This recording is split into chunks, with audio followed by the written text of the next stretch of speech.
Hi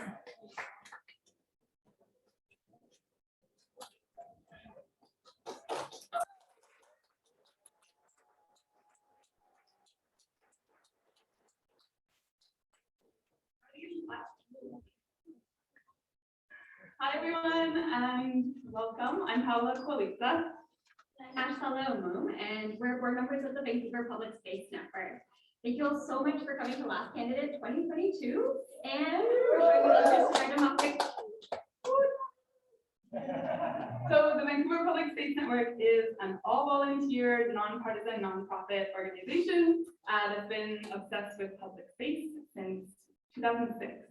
Been around for a while. Our work supports the creation, stewardship, enhancement, and programming of socially inclusive public spaces, and we do that through placemaking, events, research, advocacy, public engagement, communication, all sorts of things, including events like these. So our work is centered in the city of Vancouver, which is on the traditional, ancestral, and unceded territories of the Squamish, Musqueam, and Tsleil-Waututh nations.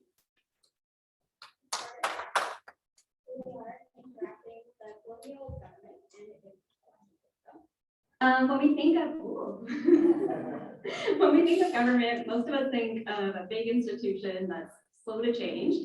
But we know that governments can and they have changed, and elections like this one give us that hope and that energy for that movement.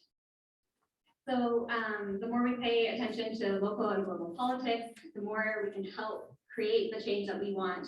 And at the VPSN, that means more parks, better streets for walkers and rollers, healthier water and air, and more visibility of the land's local Indigenous nations in our public spaces. So why isn't the organization concerned with public space doing an election debate? We like to remember that democracy means power of the people.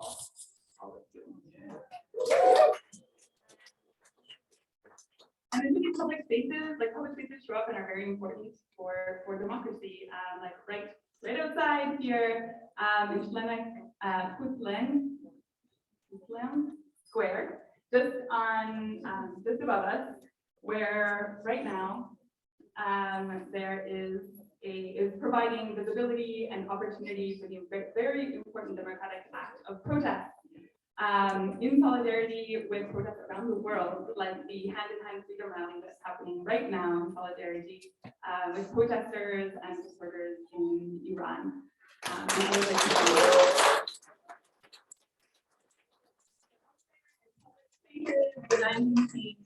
With heavy and hopeful heart. So here we are too, with a bit of a lighter vibe, we hope, but still dealing with the seriousness of politics and governance. So we're delighted to bring you this event today with the support of UBC School of Architecture and Landscape Architecture and SFU City Program. And of course, the power of the people, that is the VPSN's volunteer crew, which helps us put on all the events that we do and all the work that we do. So thank you to UBC and SFU and all the volunteers that are supporting today behind the scenes and on stage.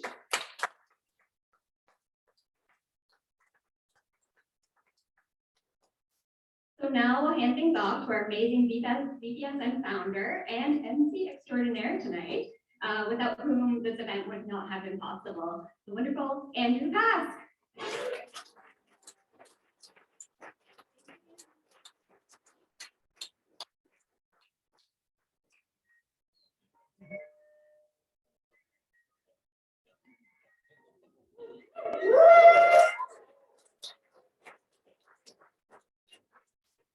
Ladies and gentlemen, welcome to Last Candidate 2022.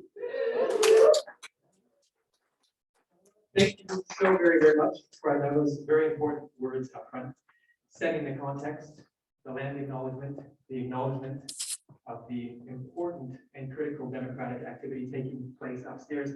Last time we were here doing Last Candidate in this building, in this venue, upstairs, Occupy Vancouver was taking place.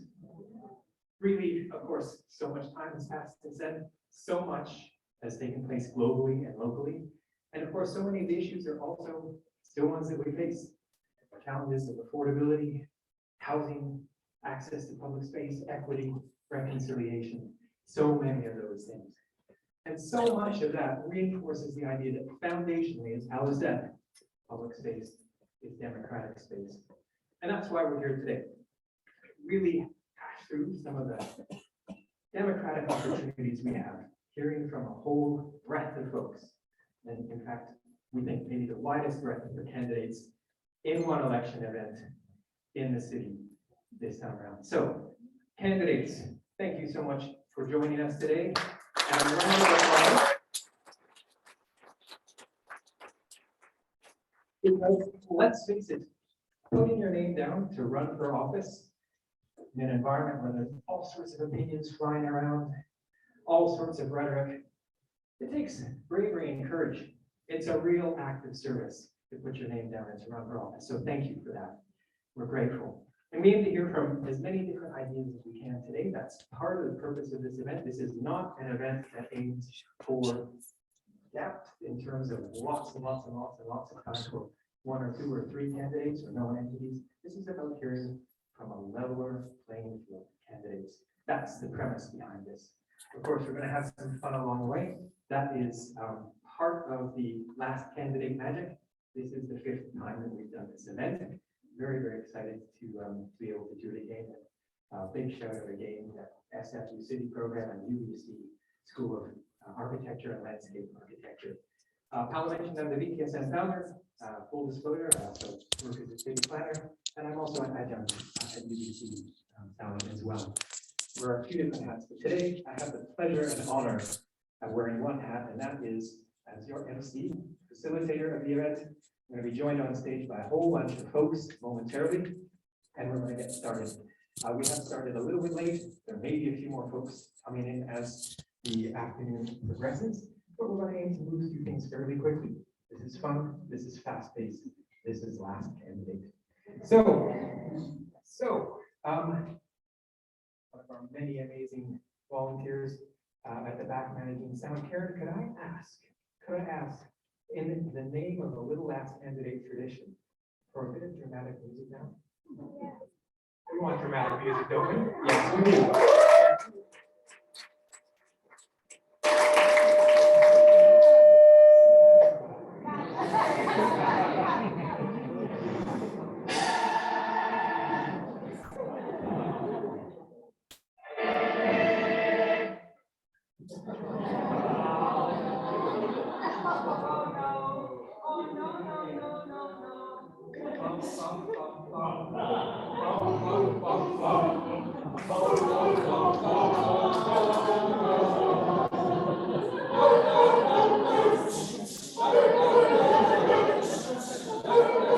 Can you follow me?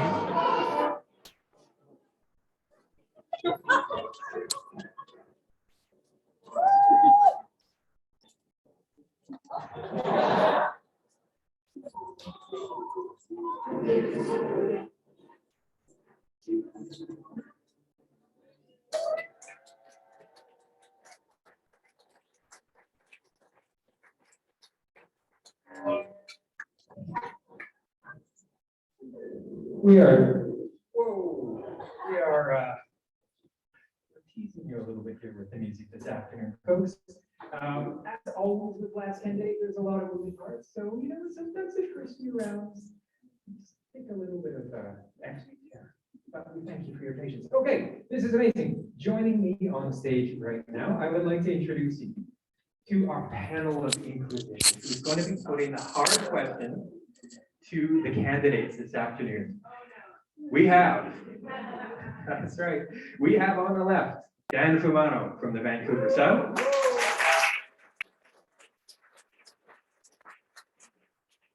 Jen Sindenis, Sandani Sendenis, Natai.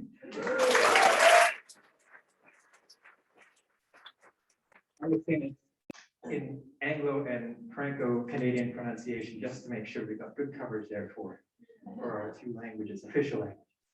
And on the right, we have joining us from CTV, Penny Davos.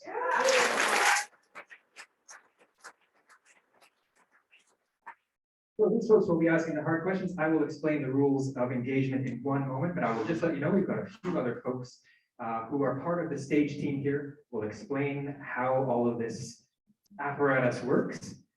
Maybe just for fun while that's happening, we'll need to get the timer active.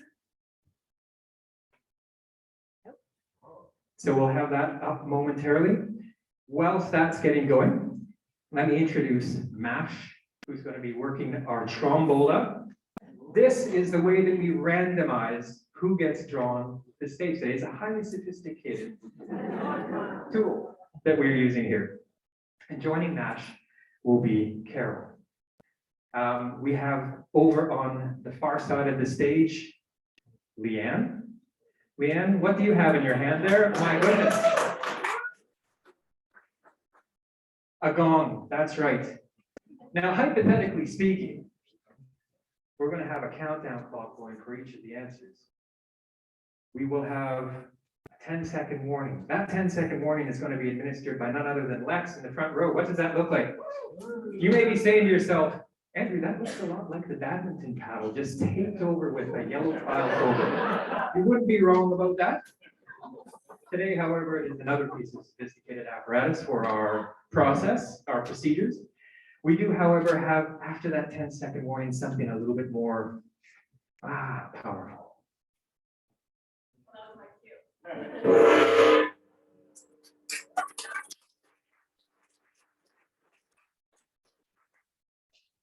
So that's the gist of things. Now, here's how things work this evening. This is unlike a regular debate that you might see.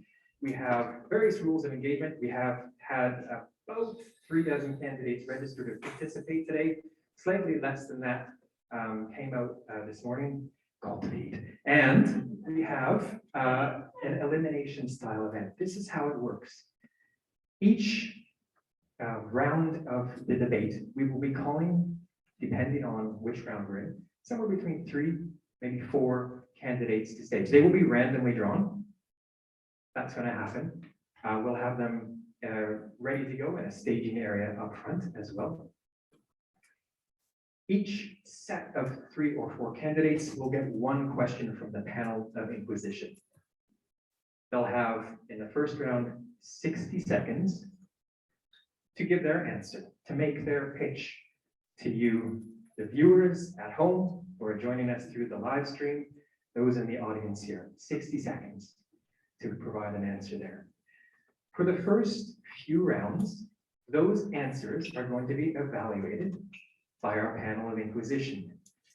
So the first round, where we have people coming to stage in groups of 3, we're going to be awarding 2 passes per set. The 2 people will be making it through to the next round. Could I ask the panel to advise the audience how they'll be evaluating people's answers?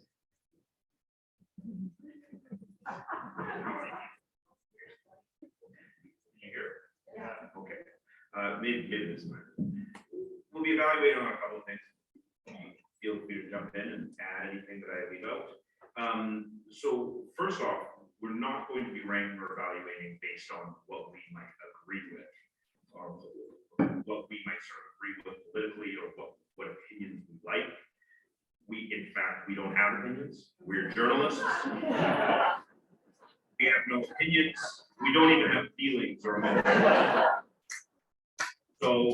So that's not what it's about. What it's about is clarity. Can we understand the point you're trying to make, or are you rambling and saying nothing? The other thing will be feasibility. I think that's the word we use. Feasibility. So if you come up and you tell us that you're going to increase garbage collection to 5 times a day, but you won't have to increase taxes to do this, then that's going to get that vote, because that's not possible. So it's not about what we agree with or like. We don't like or dislike anything. Wait, I thought there were going to be points for flattery. Oh, there's definitely points for flattery. Absolutely, yes. There's definitely points for flattery, and if you say you're going to set up a media lounge, a media room at City Hall that has 9 types of beer and kombucha on tap, maybe a pool table, espresso machine, stuff like that. But anyway, so it's not about the ideas we like, it's just about clarity. feasibility, anything else? What about style? Style. I mean, that brings us to one important point is, speaking of style, we're dressed in, well, my co-hosts or co-panelists look great. I look quite silly, but we're dressed in these colorful outfits, kind of like game show hosts, we thought, to remind ourselves and the audience and the candidates that this is supposed to be a lighthearted event. Obviously, we're talking about serious issues, serious matters, but it's supposed to be lighthearted. So if people are using this as an opportunity to like take pot shots at opponents or negative things, you can do that, but it may not play very well.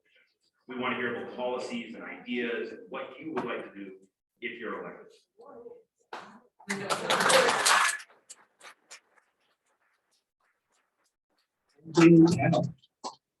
That seems like a pretty good process so far. Okay, couple more things to say before we get started.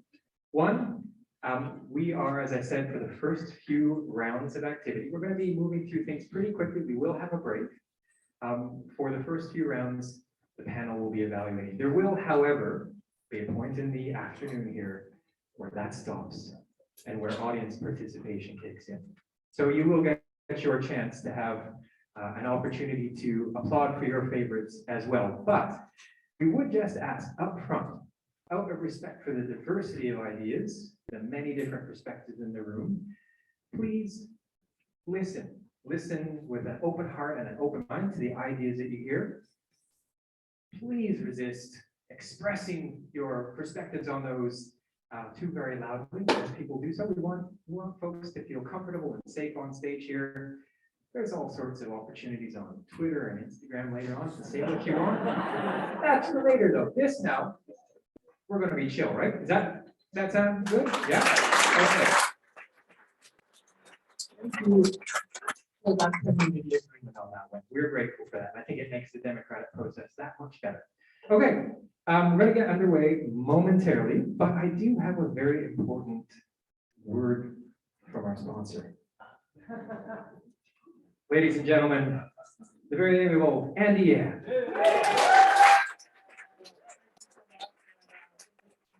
Panel of journalists, the intrepid urban journalists of Vancouver deserve another hand, and I'm not running for this side.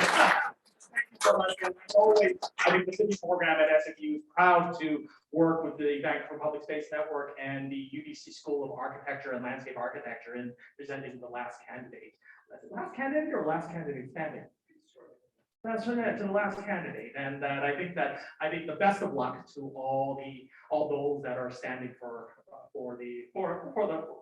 office, and really I think may the odds be in your favor. And so that within that, I think that as always with city program, we have a great set of courses in housing, transportation, and planning and the law. And come on over to the sfu.ca/city website and kind of check us out in terms of our latest offerings. And I think when Andrew came up to me and asked whether we wanted to go into this, I said, okay, I just need to do one thing. And guys, gals, non-binary pals, and let's get ready to rumble!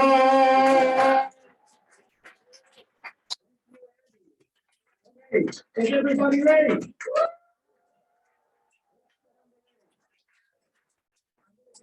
I'm going to call the first three candidates, and then I'm going to call the next set. I would just encourage those who are in the next set. I'll try to do this sort of one step in advance. You may wish to gather yourself down here just so we have a fairly quick ease of movement.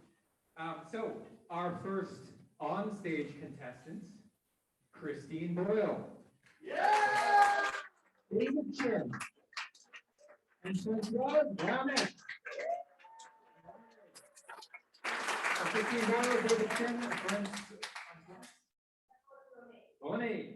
Okay, and then in the wings, please, just to get yourself ready, Eric Redmond, Abby Peacock, and Morgane Over.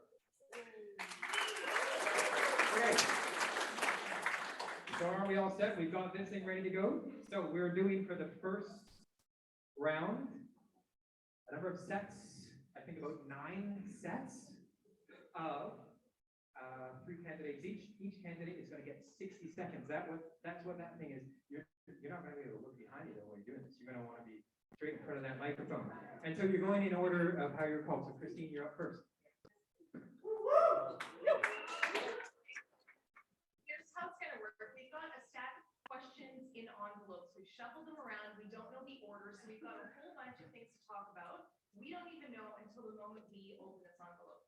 So, first question.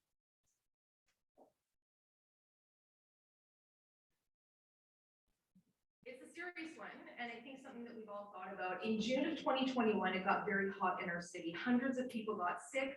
Almost 100 people died during the heat dome. With climate change, extreme heat events are becoming more common. How should Vancouver help vulnerable people when heat waves happen?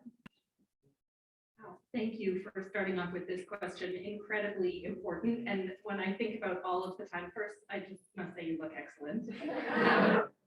But on a serious note, Vancouver and BC have seen so clearly the impacts of climate change hitting us all already. And so we have a huge amount of work both to do in adapting to those impacts, which is the question, making sure that we're getting gas out of buildings and installing air conditioning, heat pumps, that we're providing water misters and public spaces that are cool for people to gather safely, that we're really prioritizing those who are struggling most and have the least resources themselves to protect themselves from the impacts. And then we have a huge amount of work to do as well in mitigating a larger impact so that the future that we're leaving for generations to come is less dire than it could be. That's the responsibility we all share and that we at One City take very seriously.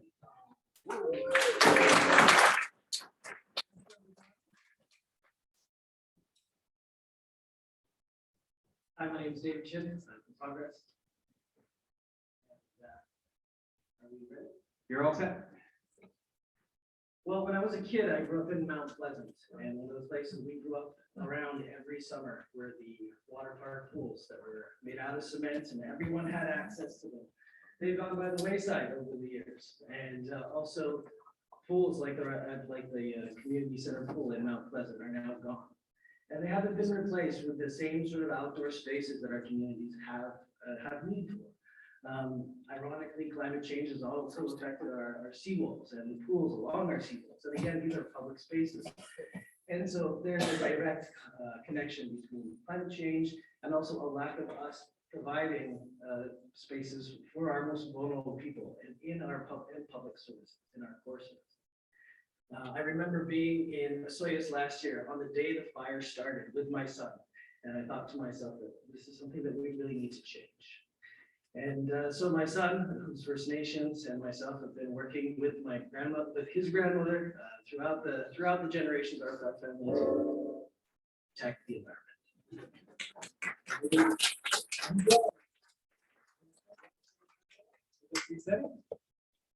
Okay, so thank you very much for a very serious question. I live in Southeast Vancouver. It is one of those neighborhoods that has very little tree cover. We absolutely need to plant more trees. I agree with Christine that we need heat pumps and we need air conditioning to be standard in buildings. We need to get gas out of buildings. We need to do everything we can to fight fossil fuels. But the bigger problem is that the knots in our social safety net are desperately frayed after 40 years of neoliberal economic policies. We have eroded all of our services to the point where people are no longer able to survive. And that is why I'm running for mayor, because I think it's really, really important that we have an independent voice on leading council who's able to take ideas from all ends of the political spectrum and really move forward with solutions that are going to help the people of this city where I have lived since the 70s. It is my home. I love it, but I know that we can do better. So thank you.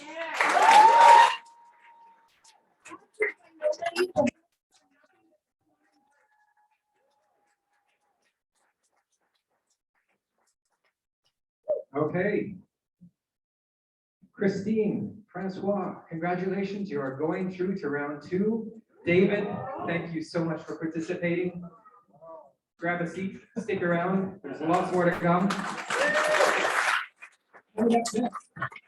Eric Griffin, Ami Peacock, and Morgan Hugger. And in the wings, please, Morning Lee, Arizu Zarabian, and Marlo Franson. So morning, Arizu and Marlo, I hope I'm pronouncing your names correctly. In the wings, please. Okay, we have another set of questions. Next question. Again, I don't know what the question is going to be. Okay, it's another serious one. Sorry.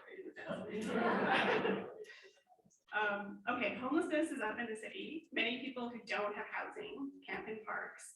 Is it time for Vancouver to designate an area where homeless people are allowed to camp?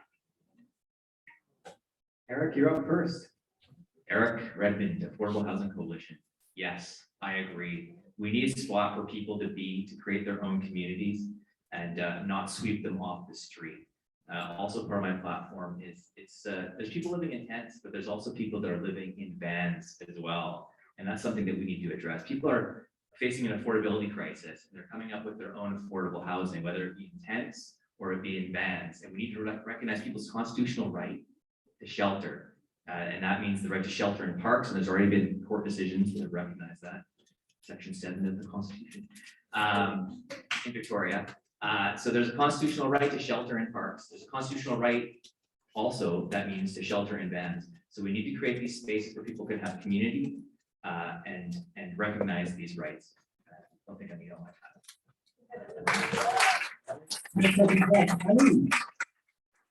We set the clock here. The floor is yours. Ami Peacock, 120 your ballot. Independence is the new sexy, the new trusted name, and also the new brave and beautiful. The issue of housing is so important. I wish I have enough time to tell you what I did to help someone who is homeless in that East downtown. And because I don't have the time, I hope one of you is interested and talk to me later. But I think that we need to come up with creative and innovative solutions to the ongoing problem in our city.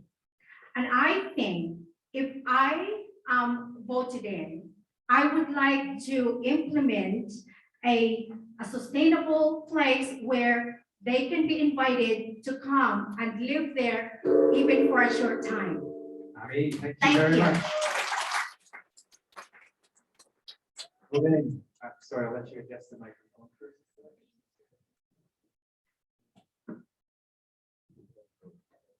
Like this? Am I audible like this? Thank you. Okay, clock reset.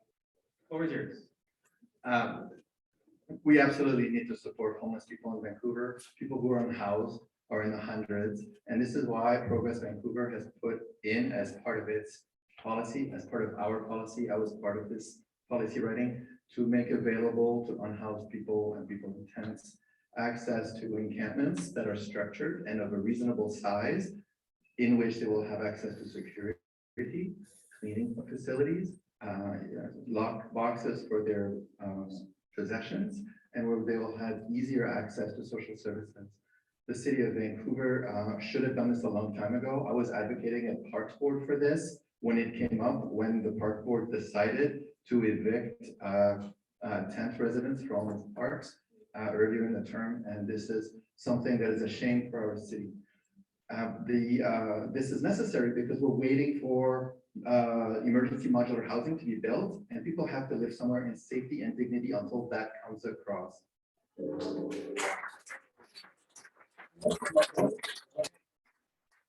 Thank you very much. The scores are just being tallied here. Ami, thank you very much for participating today. Eric and Morgan, you're going through to round 2. Okay. Morning, Arzu, my apologies, Arzu and Marlo. And in the wings, please, Kyra Filbert, Michael Weed, and Dominic D'Onofrio. Kyra, Michael, and Dominic in the wings, please. So Morning, you're going to speak first, followed by Arzu and Marlo. Okay, another question from the panel, please. There continues to be a debate as to whether Vancouver, Burnaby, and other suburbs should amalgamate into a much larger city or metropolitan area under one name. Do you agree or disagree, and why? Okay, wait, are you set? Far away. Okay, so yeah, so actually, I did not say politics. so far. But after I got this answer, it's a question, I think we should get some vote from people, like from Vancouver, Burnaby, or Richmond, and the Metro Vancouver people, we should get a vote. And if most of the people agree to get one name and one city, why not? That's our city, right? So if people don't agree, and so it doesn't matter for me for this question, for this topic. So that's my position. I hope you guys support me.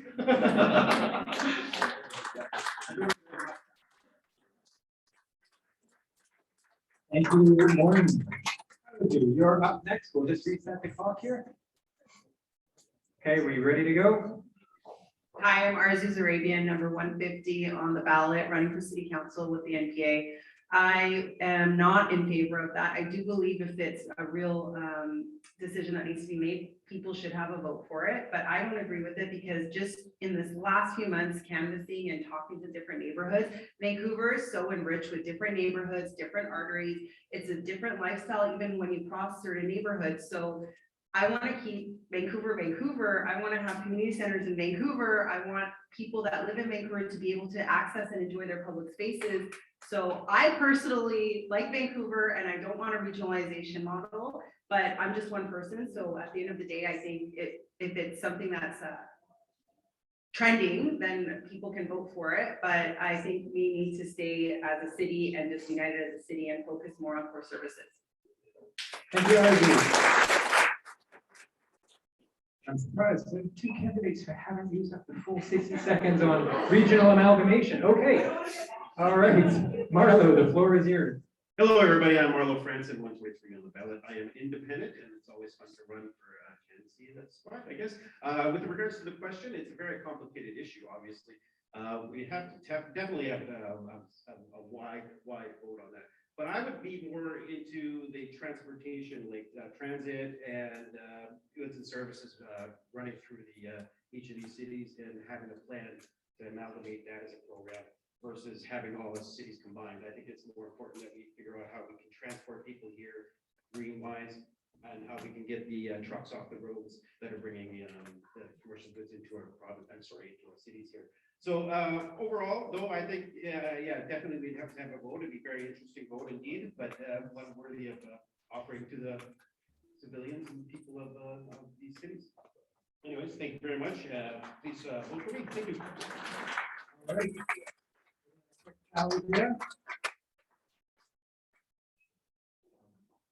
Morning. Thank you very much for participating. Arzu, Marlo, you're going through to round 2. Thank you so much. Up next, we have Cara Filberts, Michael Weave, and Dominic D'Onofrio. In the wings, please, could I have Ian Cromwell, Leona Brown, and Sean Orr?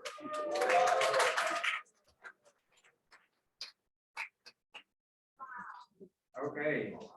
And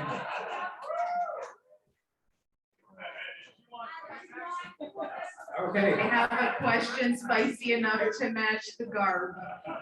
Okay. And Kira will be speaking first too. So, okay. All right. Question, please. Here we go. There is a proposal to put forward a bid for Vancouver to host the Olympics in 2030. Do you think that would be a good idea? Kira, we're going to set the clock.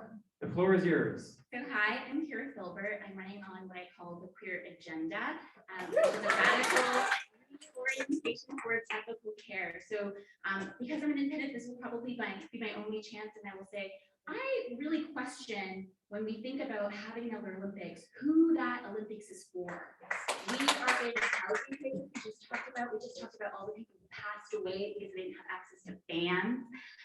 We talked about just, like when we imagine our city, who is it for? And I don't think having another Olympics really centers the people we need to center right now. And I really question when we think about those things, like, again, we're returning the same question again and again. Who is the city for? And I don't think having another Olympics puts that in a place, in that same place. That being said, we love parks, we love recreation, and we can definitely have more fun if it includes all of this. You can find me on Instagram at Kira Filbert. Oh, no, at the Queer Gender Backyard.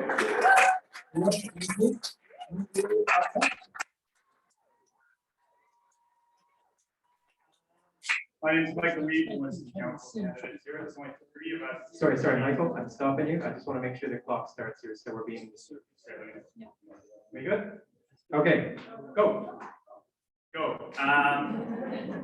Yeah, so the Olympics, having an Indigenous-led Olympics is very different.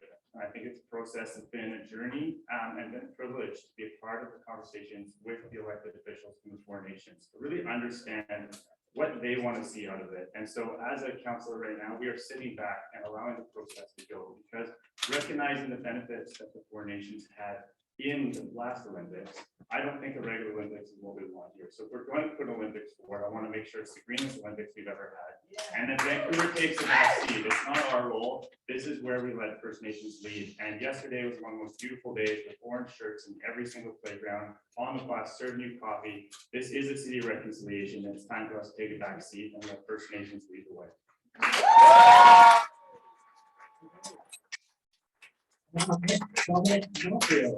Dominic, we got the clock ready to go? Okay, the floor is yours. All right, so like Michael just said, since this particular Olympic bid has been led by the Musqueam, Squamish, Tsleil-Waututh, and Lil'wat nations, I think it is it's the role of the city here to step back. It really is, this process is being led by the First Nations. And beyond that, I mean, clearly we can, as a city, support their bid for the Olympics in every way we can.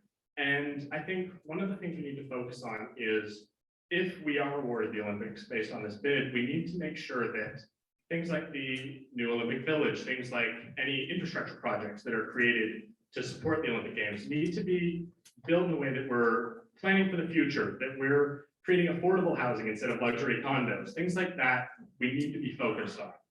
So yeah, I think we can support the Indigenous nations in their bid for the Olympics, but it is the city's role to step back and just make sure it's for the future.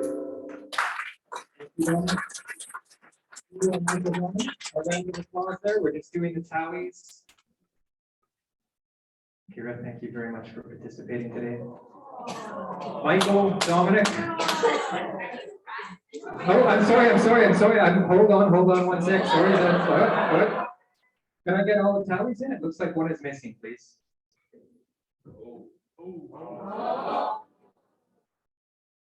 Okay, I apologize. This is where I look a little dumb.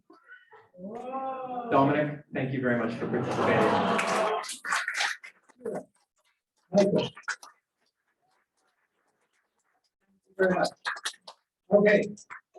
Okay, you know what we did there, and we're not going to do it again. Apologies for that confusion. And from my point of view, it was very hard to judge those last 2 questions. They were pretty much just as good as the others. So thanks to all of those candidates for participating, and sorry for that confusion. And this is why last candidate is also a crueler form of debate. We thank you for that opportunity to just move things along. We're going to, as it says, breadth is what we're going for here. And with that in mind, we have coming up next Ian Cromwell, Leona Brown, and Sean Orr. In the wings, could I please have Ryan Charnley, Mark Marison, and Imtiaz Popat. So Ryan, Mark, and Imtiaz, if I could have you in the wings there, that would be great. Ian will go first, followed by Leona and Sean. And yeah, I'll just give you a second. Do you want, shall we adjust the mic? This is much easier. All right, are we ready for a question? And it's about housing. Our favorite topic. You seem to talk about it a lot. All right, so, okay, here's the question. When new housing is proposed in Vancouver, council will often hold a public hearing where citizens can come and have their say. But these public hearings can sometimes last for days and days and days. What would you do to improve public hearings?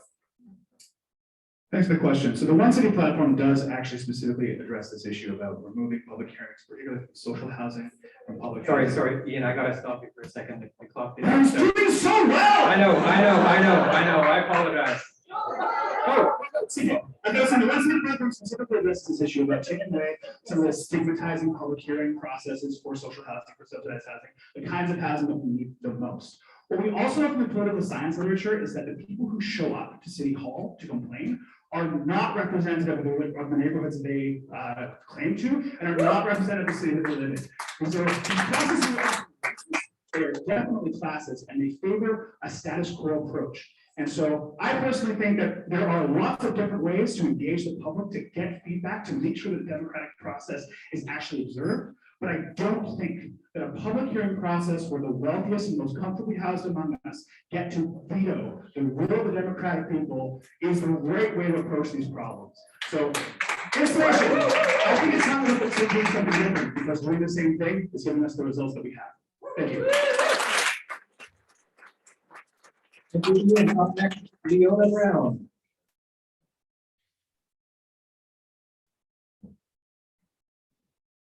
He took all my answers. We That counts for me if I double his answers. Okay, all I yours, Leona. totally agree with Ian. On this side of the table, I've done a lot of advocacy on this side of the table and consultation. I think with the city hall, it needs to be a little bit more transparent, but more inclusive. We need to do, if we're doing serious discussions about housing, we need to inform the neighborhoods. But speaking from an Indigenous point of view, we never get this information. We never know that our information is even, our voice is even heard. So we don't even get this information on the ground level, the grassroots, the poorest of poor people. We never hear this information, and so our voices are never heard. I would make it more transparent, and I would say, like, important issues like around housing, everybody should have a voice and everyone should have an input. And I would say campaigning ahead of time of these consultations will work best. And yeah, I know from experience, because I'm Indigenous, and don't these people look fabulous? Look at this. Thank you, Leona. Up next, Sean Orr. Sean. This is reset here. Great. Take her away. Thank you for a great question from my three favorite journalists. I'm pretty sure I'm not blocked by any of you. But yeah, no, I'd like to echo Ian and Leona, what they said. The hearing, I think the main one that we saw was the Arbutus hearing. It was absolutely toxic, classist. We would waive those hearings where there's a demonstrable public good. And there's a guarantee of no displacement of renters. I said the same thing to Bill Tillman on the radio, Mike Smith show, and he brought up, well, it's not the right fit. It doesn't fit the character of the neighborhood. And to me, character of the neighborhood is just code for your property values. Vote socialist. Thank you, Sean. Okay. Scores, appreciate that. Ryan, Mark, and Imtiaz in the wings, ready to go. Oh, okay. All right. Sorry, I don't think I gave you the full suite of rules. We had a tie. I didn't. Oh no. Oh.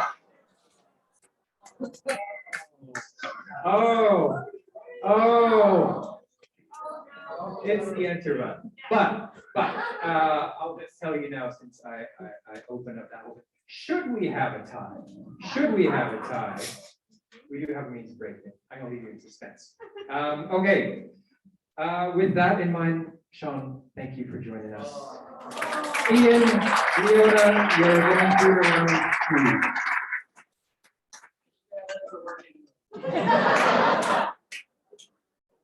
And just for a quick technical note, as you're using the microphone, you might want to just keep just a little bit away, so it's not so close. Otherwise, we get a bunch of feedback and stuff like that happening. Okay, Ryan, Charlie, Mark, Marison, and Imtiaz Pullman, please take the stage.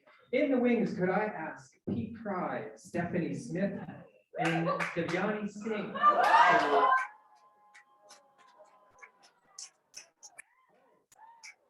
Okay,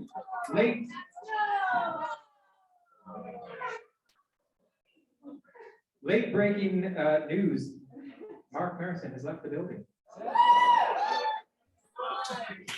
So we are going to pose the question. These were randomly drawn. So you still have to answer a question. Not getting off so late. All right. Could you please tell us which parties Yeah, as a matter of practice, by all means, identify if you're independent or which party. Could I get a question from the panel? And just under the circumstances, Brian is going to be speaking first and then MTS. Okay, so question from the panel, please. Just like to comment, the last several, really every round so far, really good answers. The gap between number 1 and number 3 has been very small, they're all really close. And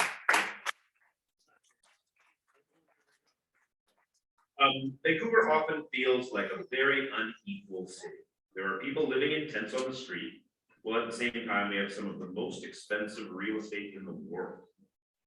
How could we make the city more equal? Okay, well, yeah. Ryan, we're set to go. Okay, take it away. Right, yeah, that's obviously a great question, and yeah, thank you judges, you were great. Discussion. And then yeah, so equality is like a huge problem globally, and when we think of Vancouver, we live in a super privileged place. Like it's beautiful here, it's like in nature, we have like a great economy, but we're all different too, right?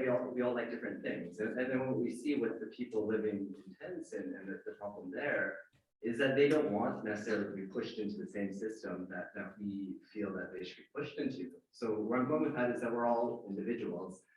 And really, it's not about trying to make everybody the same, but it's more about thinking about how we can cooperate together to better the future for everyone. So it's less about like trying to force conformity and more about like opening up space and opportunity for all of us to live in harmony and create that beautiful, better future that we all know we have the potential for.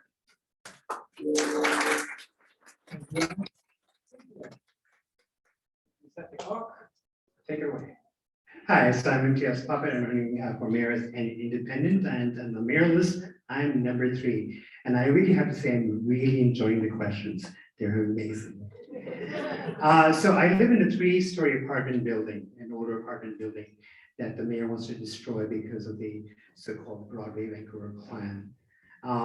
My husband works 10 hours a day. He walks to work, comes home for lunch, comes home for supper.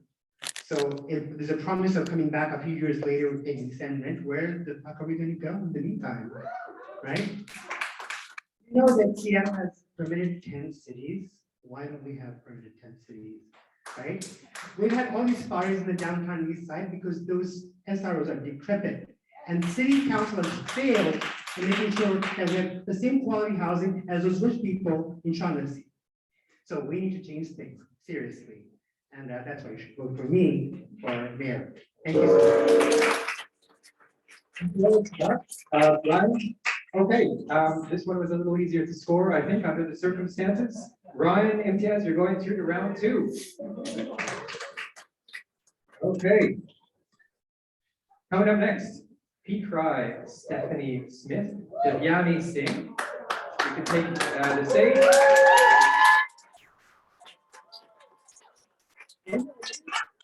The clock hasn't started yet. Okay.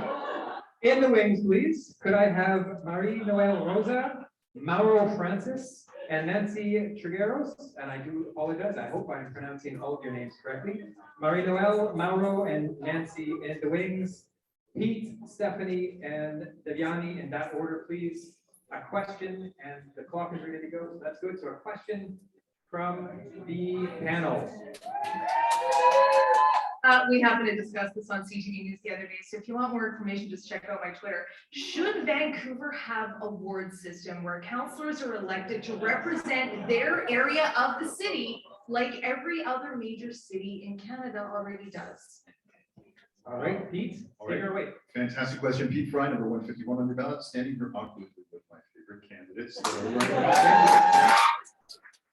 Word system is very complicated. As we've seen from some of the sort of bifurcated conversations, we would have the potential through a ward system to actually end up in deadlock on issues that would give neighborhoods an effective veto. We see all sorts of horse trading to try and prevent change in our city and prevent and further exacerbate the sort of divide that we see between the east side and the west side. So I have a lot of concerns about how a ward system could be implemented and what it would actually do for democracy in our city. Right now, as a sitting city councilor, my greatest responsibility is to all Vancouverites. So That became very clear as the hashtag council so white, as the one sort of council representing people of color. I have folks reach out to me from across the city, and it's not a word-based thing, so I feel that there's a role there at large.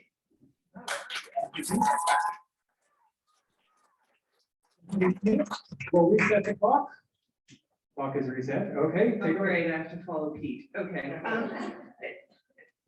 Mixed, actually. I hear what people have to say about the ward system sort of reinscribing the city's inequalities by the fact that there are members of equity deserving groups that have not been able to get seats on council because we have an at-large system. At the same time, I am also concerned that the implementation of a ward system would result in people only being concerned with a very small area of the city and potentially sort of developing the kinds of power structures that we see in other cities that are not particularly healthy. I'm thinking of places, some of the excesses you see in places like New York. So I suggest a mixed model where we have wards so that people have a community representative and they have somebody they can immediately turn to, but then also a set of at-large candidates who can look at the city as a whole.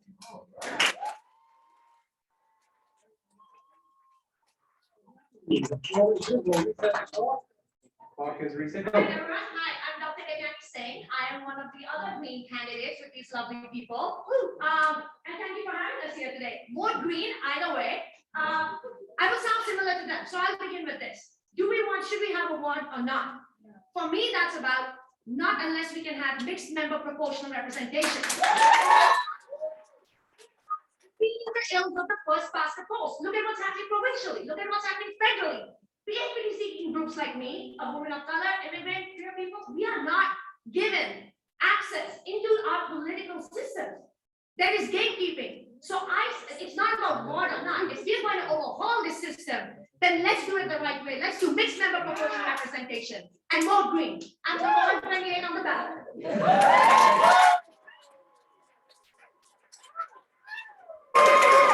I'm going to let the panel through on this for a second. Some sort of suspenseful music. Okay. Pete, thank you for participating.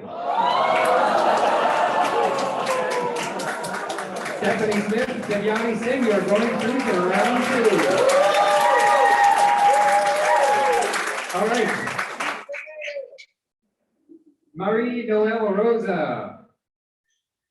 Nancy Trigos, we have just found out that Mauro Francis has left the building, unfortunately. So we have another round of 2. Okay, that always makes the scoring easier, but it does not get the candidates off the hook because we have to ask them. Okay, panel, what have we got for the candidates this time? Okay, I just wanted to do a little shout out to the person who yelled out STV for that last question. Testable vote, something we voted on a long time ago. It's nice that you brought it up again, so we can all remember that. It's exciting time. All right. Does Vancouver have too many bike lanes? Just enough.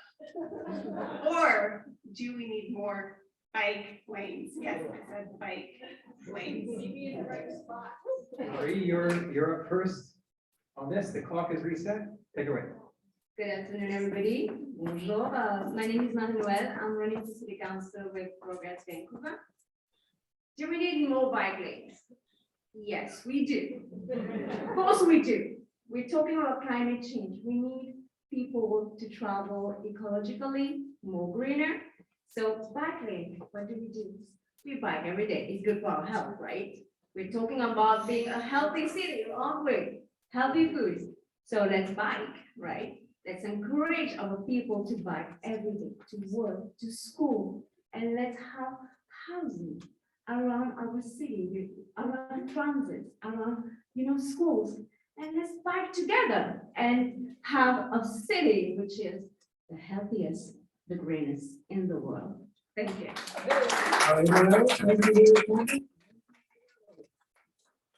Nancy Trigueros. All right, whoa, a lot of fun. Okay, so Yes, of course, we need more bikes, and we need also more people in public transit. We need to take people out of their emissions. And for that, Hope is being proposing that we have a $45 transit pass that is based and funded by the tax carbon hike that we had, that actually is looking into lowering emissions, helping low and middle class income, and also investing, because we will have to invest in more buses, we will have to invest in more. Just that you know, most of the low income persons are the ones who are using public transit. And so for them doing the right thing, we're punishing them. So let's all get a $45 pass transit, get people out of the streets, get the bikes out, and have a better future with these hurricanes that we need to prevent. Thank you so much. Thank you, Nancy. Okay, Marie Noel and Nancy, the voting again becomes a little easier in this round, so you're both going through to round 2. Thank you very much. Congratulations, and also thank you for your great answers. Okay, Amy Fox, I don't think I did the proper sort of waiting in the wings. Amy Fox, Boudet, and Alvin Singh are up next. And this time waiting in the wings after them, Iona Bonamis, Ponia Barzagari, and Tessica Trong in the wings, if I could please. And that should be all of the candidates that we have registered now. So if there is anyone that has just showed up as a candidate, throw your hand up. Okay, all right. Okay, so Amy, and then Bullock, and then Alvin in that order. And could I get a question? No. You may. What would you do to improve Vancouver's parks, public spaces, and plazas? Are parklets enough, or do we need bigger spaces? Okay, Amy, you have 60 seconds starting now. Amy Evil Genius Fox, 115 on the ballot. I believe that we have too many damn streets. Take a look at cities across the world. We do not need this much space covered by asphalt. My proposal to both create more green space and pay for it is to demolish our, not all of them, many of our streets. We have a block here with a little street that goes in here. We take that out, we put in a park, we put in some housing. The housing pays for the park. That is how we create more green space, pay for it, and also not cover the entire world in asphalt. How are we doing? Fantastic. My arch nemesis is unimaginative municipal government. This is an example of imaginative municipal government. We can, we must, we shall change using the logic we learned in kindergarten at the very least in how to share. And to flatter you, if I'm elected, you will be spared. Okay.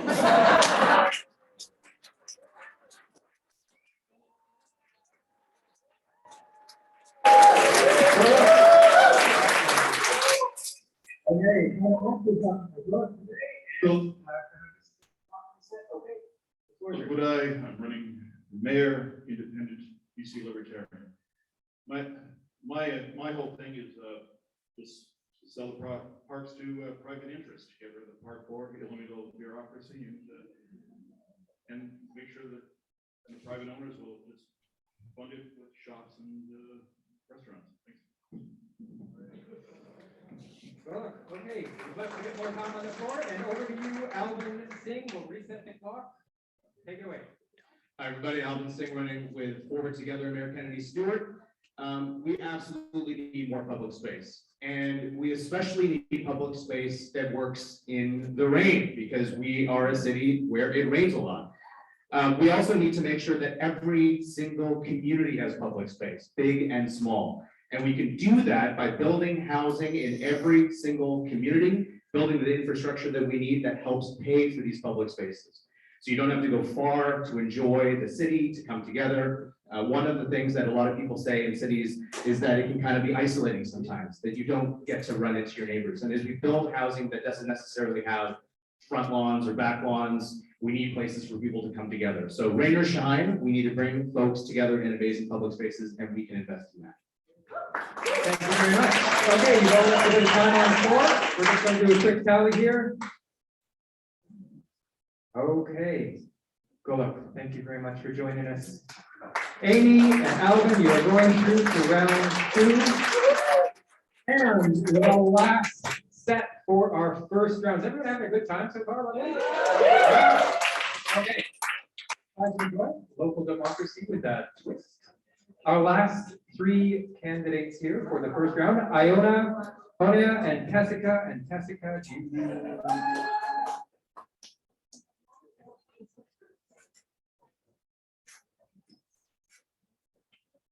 Okay, so Iona is going to speak first.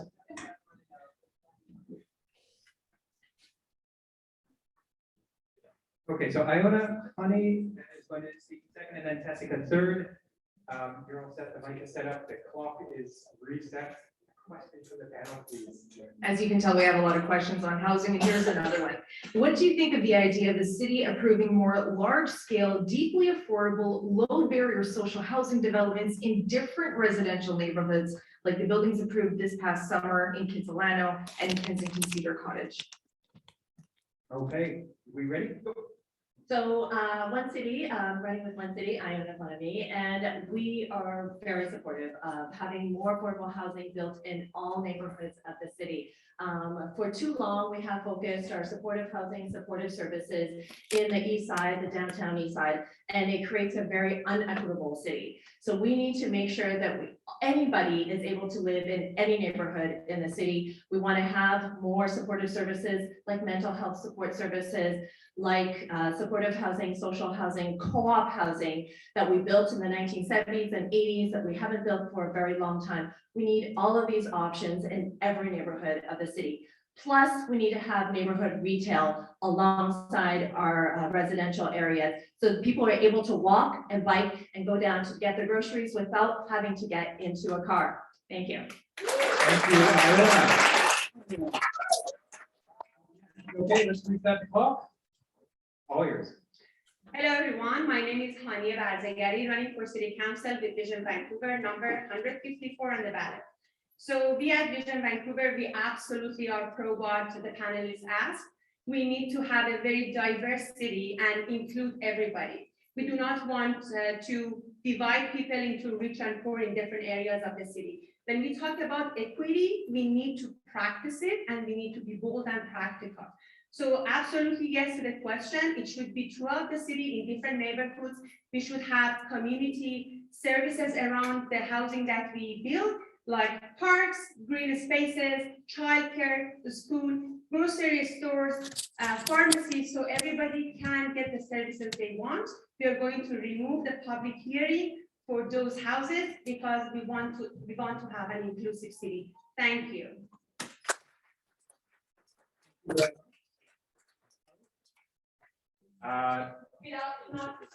Okay. Sorry, have to be. Yeah, no, actually, can I see some time? As you wish. Yeah. Okay. Wait. Sorry. Let's do this officially. I am originally from Iran, born and raised in Iran, moved here 7 years ago. So what is happening now in more than 150 countries globally means a lot for me. We need to fight for human rights in the city of Vancouver and everywhere else in the world. Thank you. Yeah, thanks so much. And I want. I just want to make sure. Okay. Sorry. Pause the clock. Okay, we have 45 seconds on there. Okay. So I just want to make sure that we're a little bit over because I interrupted. But floor is yours, Tessica. Thanks so much, Andrew. Thanks everyone for coming out and being part of our civic politics. My name is Tessica Trong. I also go by Dong Tuying, Joan Tuying, and Trong Tuan. I'm 105 on the ballot, 111 for Alvin, for those of you and running for it together. And yeah, I think as Yen mentioned earlier, I think a lot of exclusionary zoning policies are racist, are classist, similar to the public hearings question. And we need to be building more housing and allowing affordable rental income housing and cooperative, like the entire missing middle.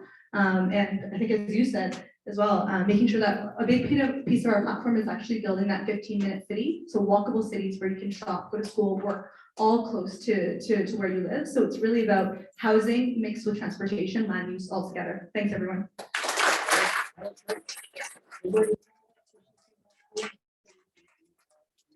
Right, okay, we're just scoring now. This is the last round.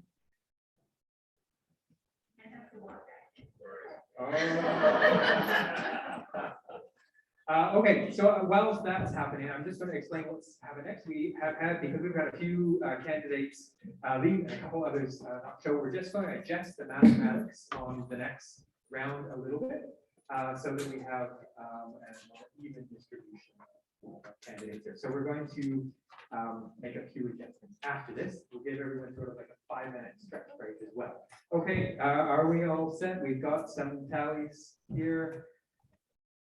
Jessica, thank you very much for joining us. Iona, Tanya, you're both going to round 2.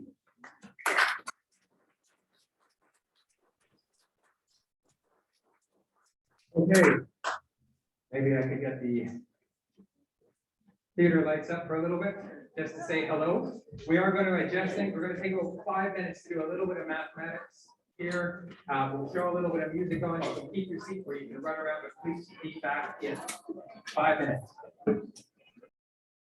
We diligently learned in grade school and recalculate how we allocate the number of folks per round, and the number of passes and all of that stuff, which I'm sure is boring you to tears already hearing about it. However, we just needed to adjust a little bit there. And so we are now getting ready, manual lighting controls, for our second round of last candidate. And this has a little bit of a challenge thrown in because of the number of folks we've got. We've got 20 candidates left. Round of applause for the 20 candidates. And also a round of applause for everyone that was on stage, because I can assure you it is not easy to do a 60-second snap answer to a question you have not seen in advance from a very tough paneling position. So a round of applause for everyone who's taken part so far. Okay. Here is what we are going to do in round 2. This is going to move a little bit faster. We are going to do sets of 5 candidates. You guys ready with your calculators? You're all logged in, good to go? Okay, so we're gonna do sets of 5, and for each of the sets, how many passes? 1, 2, 3 passes are gonna be awarded. Let me just double check that. Yes, yes, okay. So sets of 5, 3 passes.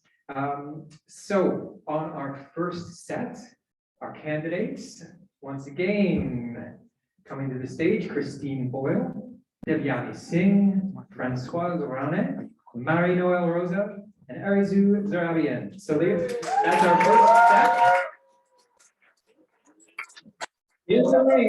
In the wings, Iona Bonomus, Kara Filbert, Morgan Orr, Nancy Triggeros, and Alvin Singh in the wings.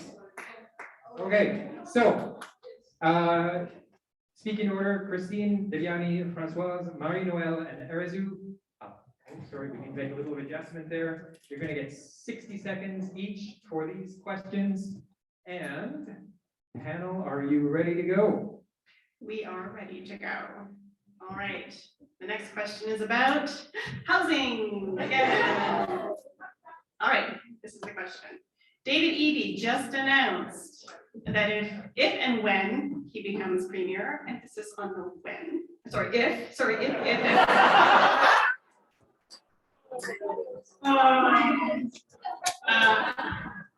The province will impose, settle down. The province will impose sweeping rules to expand where housing can be built and dramatically increase density. Should the province butt out of municipal affairs, or is it the right move to end City Hall gridlock on housing? I'm excited about the proposals that EB put forward. The reality is that particularly on density, what he's proposing is basically what's allowed in Vancouver anyway, so it won't dramatically impact the city of Vancouver. And actually what One City is proposing, 6 floors and corner stores, is much more ambitious, and I'd like to see us as a city go there. But for the rest of the province, we know housing is a regional issue, and most people in this room, I'm sure, have had friends pushed or priced out of Vancouver and moved to other parts of the province. And so we do need provincial leadership in addressing this issue, both on the supportive housing end, which again, I'd like to see us make a lot easier to approve and build in Vancouver and around the province, but also housing that's affordable for renters, for working people, for families in every corner of this province, so people can belong and stay in the communities that they want to call home. Devyani, let's reset the clock. Take it away. All right, Devyani saying tough act to follow, but I love her saying. She's awesome too. Anyways, what do we think of? What do I think of EB's platform? Frankly, I agree with a lot of it because a lot of it came from the BC Games platform and other stuff that exists on our platform. So I do think that there should be provincial guidance, but at the same time, there is local context that matters. So you should work with the municipalities on how to increase their density, not if, but how and where and work, and we need to densify. I believe everybody should be able to afford to live where we work, where we study, right? And so we need to build affordable housing. We need to increase density across the city and other municipalities. So it's about working with the province but not just having a top-down approach, because otherwise you lose local context, right? How does one big head know what to do over here or Northern BC? Local context is important, so we need to collaborate.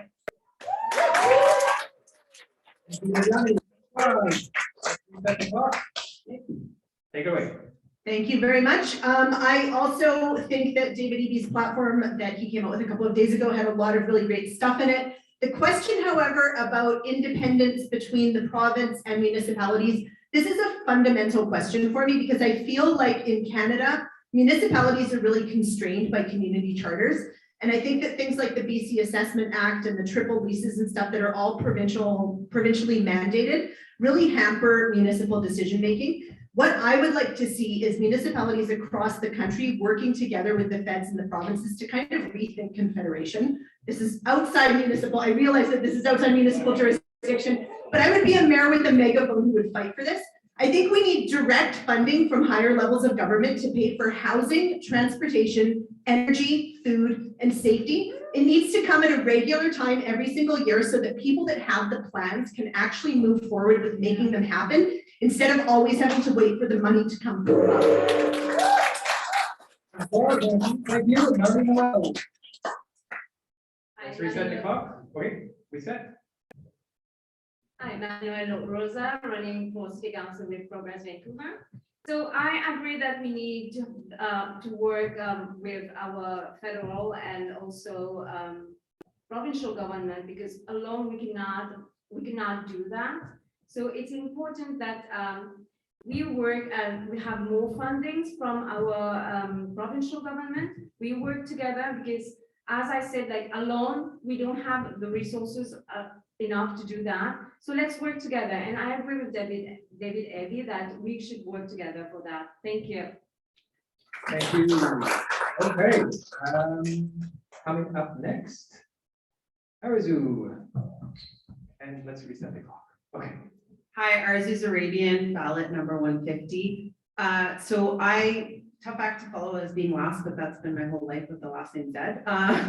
So I just like to say I am a huge supporter of trying to get not just the provincial government, but the federal government involved, especially to supportive housing. I am not at all impressed with our quote unquote supportive housing model. I think that is the topic that I'm most passionate about. I think what's happened right now is we're not getting deeper dive into looking at what the support is necessary for the supportive housing. Also, I think we need housing for the middle that's missing. I live in a condo with my daughter and my husband. We are hanging on to dear life to try to stay in the city. I was a renter for 10 years. We scrimped and scraped every single thing we could get. And if we didn't buy a few years ago when we did, we probably wouldn't have even been able to buy now. So housing is huge, but we need the federal and provincial government involved. So I'm all for it. Thank you. Okay.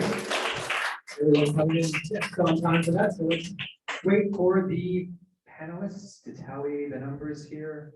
And in the meantime, Iona, Vera, Morgan, sound effects. Yes. Yes. We've been missing those, haven't we? Yes. Okay. Well. Hold on. Oh. Waiting for Dan. No, you're not. I'm done. You guys all set?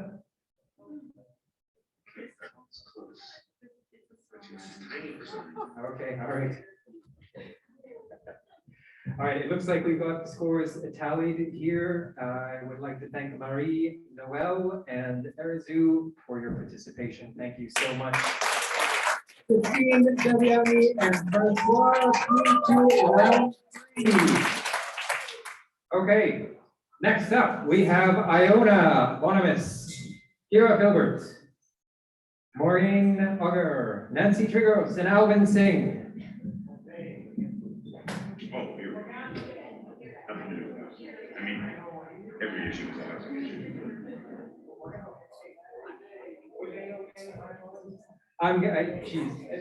In advance, and again, for anyone's name that I mispronounced, I do apologize. Okay, just whilst we have folks on stage getting set, could I ask our next set to get ready? That would be Marlo Franson, MTS Poet, Tanya Bazagari, Ian Cromwell, and Stephanie Smith. So just if you could wait in the wings, that would be great. We are ready for set 2 of our second round. Okay, could I have a question from the panel? Thank you. But of course. Provide an example of one of your favorite Vancouver independent businesses that you like to support, and describe what you think City Hall can do to support others to follow that example. Okay, that's great. Go. Iona Bonami, I'm running with One City for Council. So I am actually a small business owner. I own a company where I make natural skincare products. But I won't say I'm my favorite small business is mine. I'm actually going to say it's Ian's. Ian Cromwell, our other candidate for council, he runs Locals Lounge, and he helps young budding musicians and artists find venues and have spaces for them to reach to new audiences. And I really think that this is the type of small entrepreneurial business that we should be supporting to connect people to one another. Not only is it helping with those businesses, those small artists, we're really creating a more vibrant community. And that is the type of small business I think we should be all supporting. Thank you. Thank you, Anna. Sarah Phillips, you're up next. We'll reset the clock. You have 60 seconds starting now. So hi, everyone again. My name is Kira Filbert. I'm candidate 140 on the ballot. I'm running as an independent on the queer agenda. So one of my favorite small businesses, I don't know if they count quite as a business, but Man Up Productions or East Side Studios, they promote, they make a lot of space. And that's what I think really, when we think about a business, we should be rethinking and thinking about space and community building and who's forging connections. Because again, who is the city for? And who do we want to see in our city? One of the things that they do is it's called the Buddy Program. And this is a really important program for me because I'm a registered nurse with over 6 years working in the downtown east side. And I can see how the drug poisoning crisis is impacting all of us. So the buddy system, it's something that they have where they'll, help you test your drugs and make sure that you're safe. And I really think that this can't be ignored. Healing and really taking our health more seriously happens at a municipal level, and businesses and spaces that provide that are important. Okay, thank you, Kira. Okay, you're up next. Let us just reset the clock. You have 60 seconds starting now. Hi, my name is Morgan Auger with Progress Vancouver, and when I think of my favorite small businesses in Vancouver, I actually think about a lot of businesses that have closed, which isn't great. My favorite clothing designers have both closed their businesses, but luckily Lucy's East Side Diner is still open, and I'm counting on that because I never know when I'm gonna get hungry during a campaign, and so it's really, really important. What I've learned from the closures of small business in Vancouver is that taxation, the triple net rent, is a real problem. All the business owners are telling me, and I know something about this because I've been a customer-facing business owner in the past, and currently I own a consulting business in technology. I've been a small business owner in more than one country and for more than 20 years. And what I see is that the way the taxes are done around property, it's a real problem for the business owners. Morgan Auger, Progress Vancouver, number 121. Morgan, thank you very kindly. Nancy, you are up next. We'll reset the clock. You have 60 seconds starting now. Thank you. The business I will support will be immigrants who come with a dream to this land, of immigrants that cannot have those well-paid jobs because they're not going to be for them. The ones that dream that we can do something here, how would I do that? We are firm supporters of rent control in the city for renters and for businesses as well. We have to create also an arbitration system for small businesses, for all the hardship they have to go through to survive in this land of opportunity. So if I have to help someone, we have to help all the immigrants that make this place rich, but not just to say it. Rent control for people who are struggling, rent control for small businesses. And I think it seems like probably COPE is the only party that is talking strongly about rent control measurements. Thank you. Thank you very much, Nancy. Last up, we have Alvin. We're going to reset the clock. Okay. Oh, sorry. Let's reset it again. Sorry. You have 60 seconds. Thanks, everybody. So I'm going to talk about a collection of businesses, actually. It's called Community Impact Real Estate Society Services. And they're an organization that cross-subsidizes retail and other businesses. And so what they do is they've got landlords that can pay a lot in rent, and they help subsidize storefronts in the downtown east side and elsewhere that are more community serving businesses and nonprofits. So grocery stores and retail stores that help employ and serve lower income folks. And that cross subsidization allows all of these communities or all of these businesses to thrive. The city has a huge retail footprint. We build buildings and some of those buildings have retail. We can help to give the community impacts sector more of these spaces so that we can have businesses that help folks that are lower income and help create communities that are healthier and where everybody can belong. So that's just one idea. Thank you, Alvin. Thank you all. We're just going to give our panel one moment here. In the wings, I have Marlo, Imtiaz, Hania, Ian, and Stephanie. And as the numbers come through, hey. Yes. Oh, many jumps. Okay, fair enough. Kira, Nancy, thank you so much for joining this round. Iona, Morgan, and Alvin, you are carrying through to round 3. Okay. If I could ask Marlo, Imtiaz, Hania, Ian, and Stephanie to take the stage. In the wings, if I could ask Leona, Brown, Eric, Redmond, Ryan, Charmley, Amy, Evil Genius, Fox, and Michael Weed. Okay. And it looks like Marlo has left the building, so we will have a set of 4 here. We have our clock ready to go. We have an envelope being unsealed now. PricewaterhouseCoopers, of course, sealing the envelopes for us beforehand. This is a tight process here. Okay, Penny. This is just such a perennially hilarious thing that we keep talking about over and over again. So I'd really like to know, during the COVID-19 pandemic, gathering in parks became really important for people, but it's still illegal to have a glass of wine or beer in most areas of city parks. Give us your position on drinking in parks. Hey, thank you. And Imtiaz is going to go first. And we have 60 seconds. Take it away.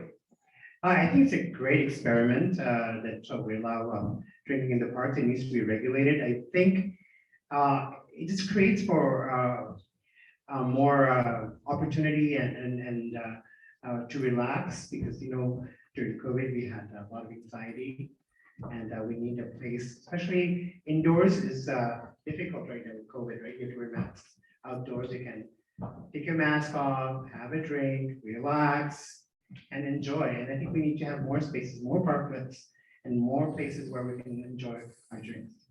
Thank you. Thank you very much, Imtiaz. Hania, you are going to go next. We're resetting the clock. You have 60 seconds starting now.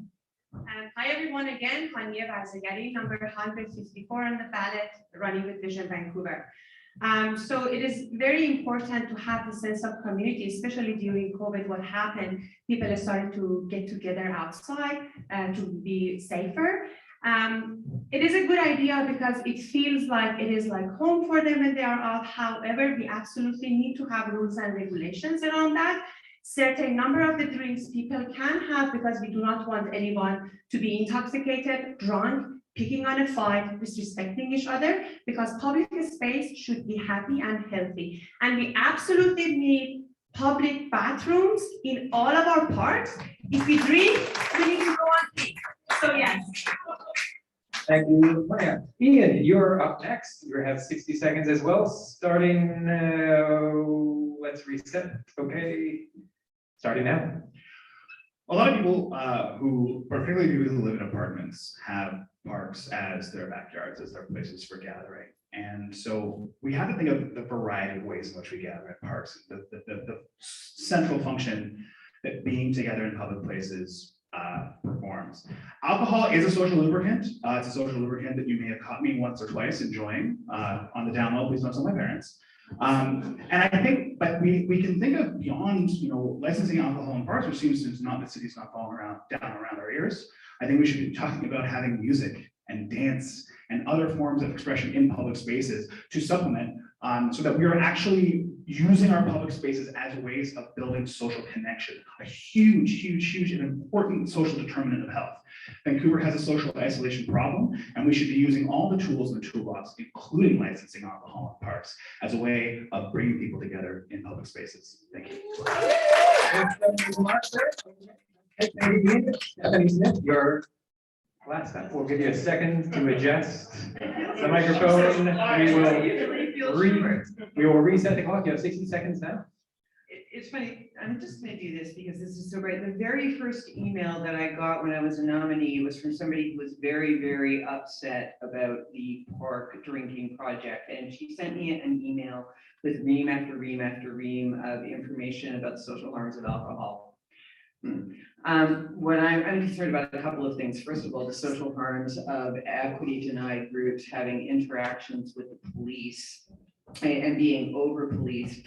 Having drinking possible in parks means that people are less likely to have negative interactions with the police. I think it's a useful equity measure. The other thing is that as we have increased outdoor space during the pandemic, we have a lot of patios, but those places aren't accessible to people who can't afford to access those businesses. And there's a privatization of some of our public space. Parks are public space, and if people can drink in parks, then it's available to everyone. Thank you. Okay.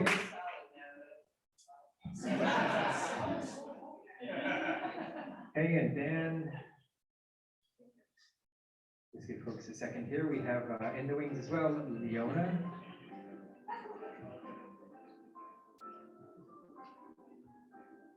All right.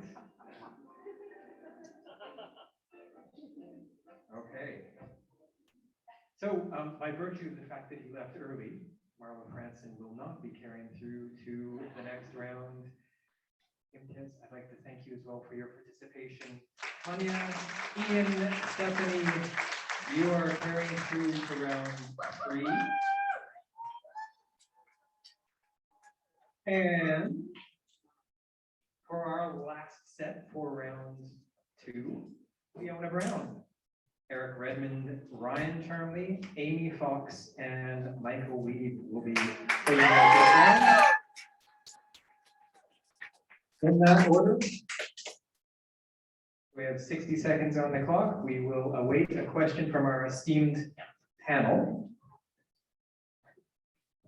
Are you all set, panel? Yes, we have a question. We're gonna go off script because we liked the answer about public bathrooms, and so we're gonna ask a question specifically about that. So I don't think there's any question that we need more public bathrooms in our city. Everybody needs to go. How do we get more public bathrooms in our city? How do we do that? Because we need them. Okay, Leona, you're up first. I'll give you a second just to adjust the microphone. We're going to reset the clock. That's the question. You need the bathroom? How do we get more public bathrooms in the city? Okay, how do we do it? That's a great question for me. I work with the Vancouver Urban Food Forest, and we created a indigenous food forest at Chen Chen Sui, which is near the Mother Center. And one of the biggest issues we've been talking with parks about is getting a bathroom, and even though it's a tiny little park, there's a huge community there that can come together with this park and heal together. But where do we use the bathroom there? There is no public bathroom unless you have money to go buy something at McDonald's. It's very difficult. So I think with on the indigenous side, from my side, I would still be advocating for that. If you're gonna give me a piece of land to steward, you should also give me the accessibility that I need, the bathroom, the drinking water that we need, the water to use for watering the garden. And you guys are so fabulous. I don't think you're reporters. I think you're students. Maybe I need some idea. Are you qualified? Thank you, Leona. Up next, we have Eric. We'll reset the clock. Eric is taking the mic, and you have 60 seconds. Eric from the Affordable Housing Coalition. I'm 30. I only need one vote. I just need your spare change. I can be your vote number 10. Just need that spare change.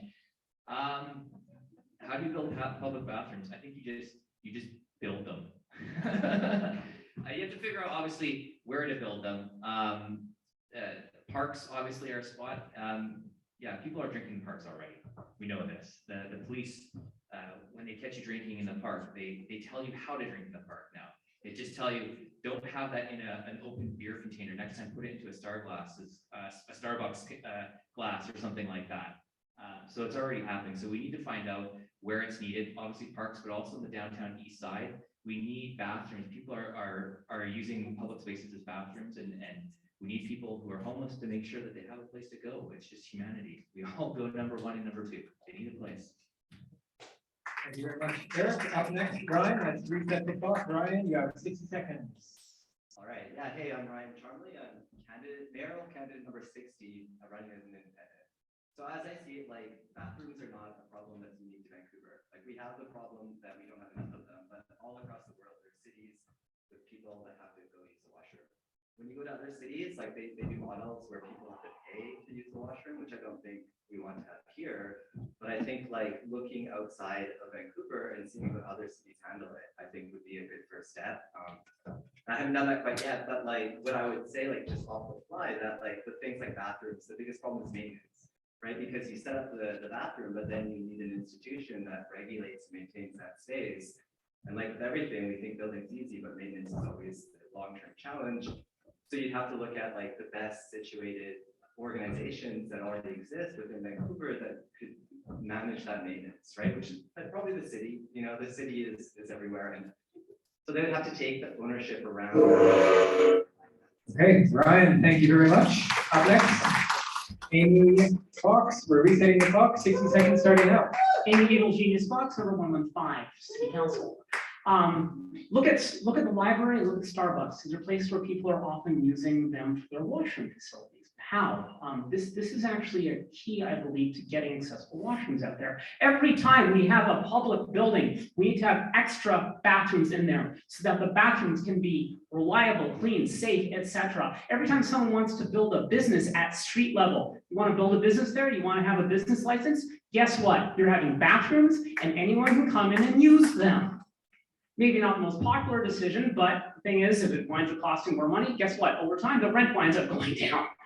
That is a way of getting accessible bathrooms. And to quickly dovetail and speak to a previous question, what do we do with an Olympics? We just have one. We don't bid on it. It's been around since ancient Greece. We can have one if we want to, hopefully with naked oil wrestling. Introducing some untested ideas for our municipality. Thank you, Amy. Michael, you have 60 seconds as well. Let's reset it first. Okay, take it away. Yeah, people have the human right to water. Nature seemed well past a motion that you should have access to water, showers, drinking. And I think we've seen that in the city. As at Park Board, we passed the first ever washroom strategy, which we're starting to see them build in washrooms and parks across the city. We definitely need more of that on TransLink. It's not acceptable a small business has to have 1 or 2 washrooms. We need every transit station to have at least 1 or 2. It also, with Peach Fry, we did a motion and amendment to make sure that in every large new building, it can be a community amenity because it is a community amenity. Everyone needs access to a washroom, every size.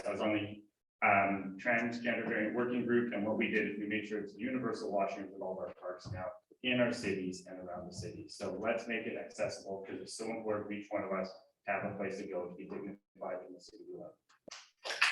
Thank you, Michael. Consolidating closing out our last set for round 2. Let's just get the tabulations ready. I will let you know as we do that, folks. We're going to move quickly into round 3. There are 6 rounds in total, but things get faster as we go forward and as the field of candidates narrows. So our next round will have 3 sets of 4. Okay, we have to say goodbye to Eric. Thank you, Eric. And Brian, thank you both for participating. Fiona, Amy, and Michael.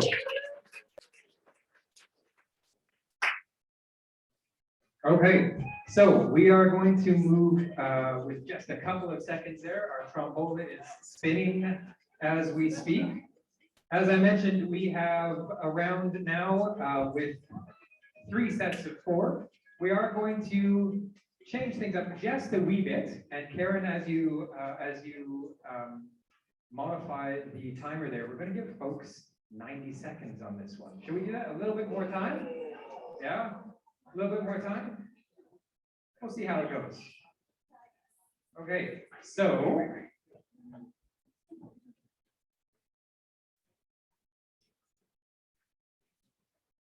for our first set, I'll just ask you folks to get ready. Leona Brown, Ian Cromwell, Morgan Auger, Francois Brownet, you're up first. And I know. I said things are going to move fast, and indeed they are. Christine Boyle, Alvin Singh, Michael Weeb, and Hania Barzagari, you are in the wings. So I'll just ask Leona, Ian, and Morgan Auger and Francois to take the stage. We will get set. Yep. So whilst we do that, I'll just let you know, as we move forward, we're going to wind down the panel voting for things and switch things over to audience participation. Not this round though, just get yourself practiced and ready. Okay, so here we are, set 3. Could I have a question from the panel, please? Does the city need more public transit? And what should be the next priority when it comes to public transit, and why? Okay, so does it need more transit, and what's the priority? Okay, Leona, you have 90 seconds starting now. 90 seconds, okay, you guys are beautiful in case I forget to tell you later. More transit, I don't think so, but that's a tough question because the development expansion that's happening around our transit, we see already the transit system that's up, how much growth happens around each station. So I think we're going a little bit too fast than we can handle right now. I don't think that we need more transit if we can't even handle the transit system right now. It's a tough question, I know, but I think no, I would say no to that because we need to look at how fast the developers are developing in the city. And it's not even for the people that live here, it's to bring in new people. What else can I say? 40 seconds. That's just my answer. I would say no right now. But you guys are so awesome, beautiful. Look at his pants. Do you want to stand up and show us the color of your pants? They're so gorgeous. Look at that. They're all almost matching, but you stand out the most with the best pants in the house. Thank you. Leona Brown, running independent mayor, and I'm not going to conform to a number because we know what that genocidal system did to the last people with numbers. Thank you, Leona, and about 30 seconds of flattery in that, so that's good as well. That's a good proportion. Okay, Ian, you're up next. 90 seconds starting now. I'm gonna disagree with Leona on this one. I do think we need more transit. I moved to the city, or moved back to the city. I was born here and I moved back in '09. And I lived at Citadel Parade, so right above the Costco, which was pretty cool. And it was amazing. One of the reasons I moved to Vancouver, one of the reasons I chose Vancouver as my #1 city is because I didn't want to buy a car. I would enjoy the idea of being able to get around on bike and on foot and on transit. And living right in the middle of a transit hub meant that I could get to and from work very easily. I could get to and from gigs very easily. It actually allowed me to get a foothold here as someone who was, living in affordable circumstances, but not living flush. And so I think we've got to remember it is disproportionately people of lower incomes who rely on transit. I think we also have to recognize that there are parts of the city that are really underserved. So one of the most amazing parts about campaigning has been the opportunity to visit neighborhoods in Vancouver that I haven't spent a lot of time in. Places like Champlain Heights, places like the River District that have amazing communities there and are starved for things to do. And increasing transit to those underserved communities means a huge revitalization of those areas. And so I'm very much in favor of increasing transit, particularly to those underserved places. Thank you. Give a second to adjust. Okay, we have 90 seconds on the clock starting now. Hi, I'm Marc Ganochet, running with Progress Vancouver, #121 on the ballot. And absolutely, we need more transit in Vancouver. As a matter of fact, transit is the tool to go to lower carbon emissions, lower greenhouse gas emissions. This is why it's so important. We need to have walkable communities. We need to build more housing on transit nodes, but this only makes sense if we have transit nodes that completely fulfill our needs. That's why Progress Vancouver has committed to getting shovels in the ground for the SkyTrain extension to UBC and for also prioritizing housing construction near SkyTrain nodes and other major transit nodes. We do not want to find ourselves in a situation where we continue to make it so difficult for families, especially everybody who has children, more than one child, will have felt my pain that you have to have a car in Vancouver if you're going to participate in after school or weekend activities. And this is the result of the wrong transit in the wrong place. We also want to bring in light rail or tram transit. We're going to bring back the Olympic Village tram to Senok. And this is, thank you very much for this. And this is a very important part of our platform. Transit, as well as walkable spaces is a key thing. And by the way, I wanted to mention your amazing purple top. It goes really well with my Bonnie Henry shoes. Thank you. Thank you very much, Mark. Well, you have the last spot this set. We're resetting the clock. Your time starts now. Thank you. I love transit. My hippie parents allowed me to take the bus by myself at the ripe old age of 8 years old from Point Grey to downtown with my friends to go to the Art, Science and Technology Center. I never felt more free. I think transit is amazing. I sold my car in 2001, bought a plane ticket to Taiwan where I lived for 5 years. Transit system over there was amazing too. Came back here, enjoyed living in Kitsilano, didn't need a car, had 2 kids, popped them out, took them to daycare, took them all over the place, had a wonderful time, no personal vehicle. If we needed to, we would use Moto. The problem is I was fortunate enough to move into a co-op. Yay, that's great, co-ops are fantastic, but that co-op is at the bottom of the Nanaimo Street on the Fraser River in one of those underserved neighborhoods that Ian mentioned. We are prioritizing the wrong kind of transit. We're prioritizing big infrastructure projects in the northwest section of the city, in places where there are already lots of transit users that are using existing services. Meanwhile, there are places like, as you mentioned, Champlain Heights, the River District, and the kind of nameless neighborhood that I live in that was built in the 80s, right on the edge of the industrial part of Kent Avenue, that have no transit at all. So really what I would like to see before we go for the big buck infrastructure projects is more bang for our buck and focus on surface grade transit, more buses to neighborhoods that are currently underserved. It's ridiculous that there is no north-south bus line east of Victoria. We need something along Rupert and Kerr. We need something on Boundary. And we need the 100 to stop at the Okay, and I apologize. I don't know if I shared the math for this round. So these are sets of 4 candidates each. 2 passes are being awarded. So I'll let our panel do their difficult work here with such amazing answers. Leona, thank you very much for joining us. Ian, thank you very much for joining us. Morgan, Francois, you are going through to round 4. Up next, we have Christine Boyle, Alvin Singh, Hanya Farzagari, and Michael Weave, and in the wings, if I could, Iona Bonimus, Devyani Singh, Amy Fox, and Stephanie Smith for our last step. Okay, so again, 2 passes awarded this round. As you can see, things are moving more quickly. We have 90 seconds on the clock for Christine. We have a question coming from our panel. The seawall is one of the most beloved recreational areas of our city, but the seawall sustained thousands of dollars in damage in windstorms last winter. What do you see as the future of the seawall in Vancouver as we continue to see more extreme winter storms, but also as people, as we discussed earlier, outside is people's backyards? What do you see as the future of the seawall? All set. Such a great question. The seawall is an iconic location in Vancouver for visitors and locals alike.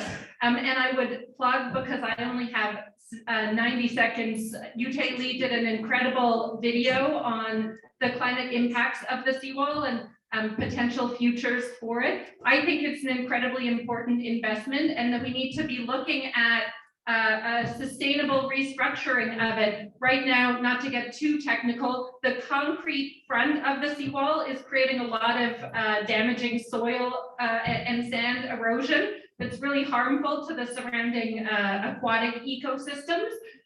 We've seen so clearly the impacts of climate change on that and other key infrastructure projects. And so as we look to our capital plans and the types of investments we're making for the medium and long term, we need to be looking at climate resiliency in these investments while maintaining the important public spaces that make this city so special.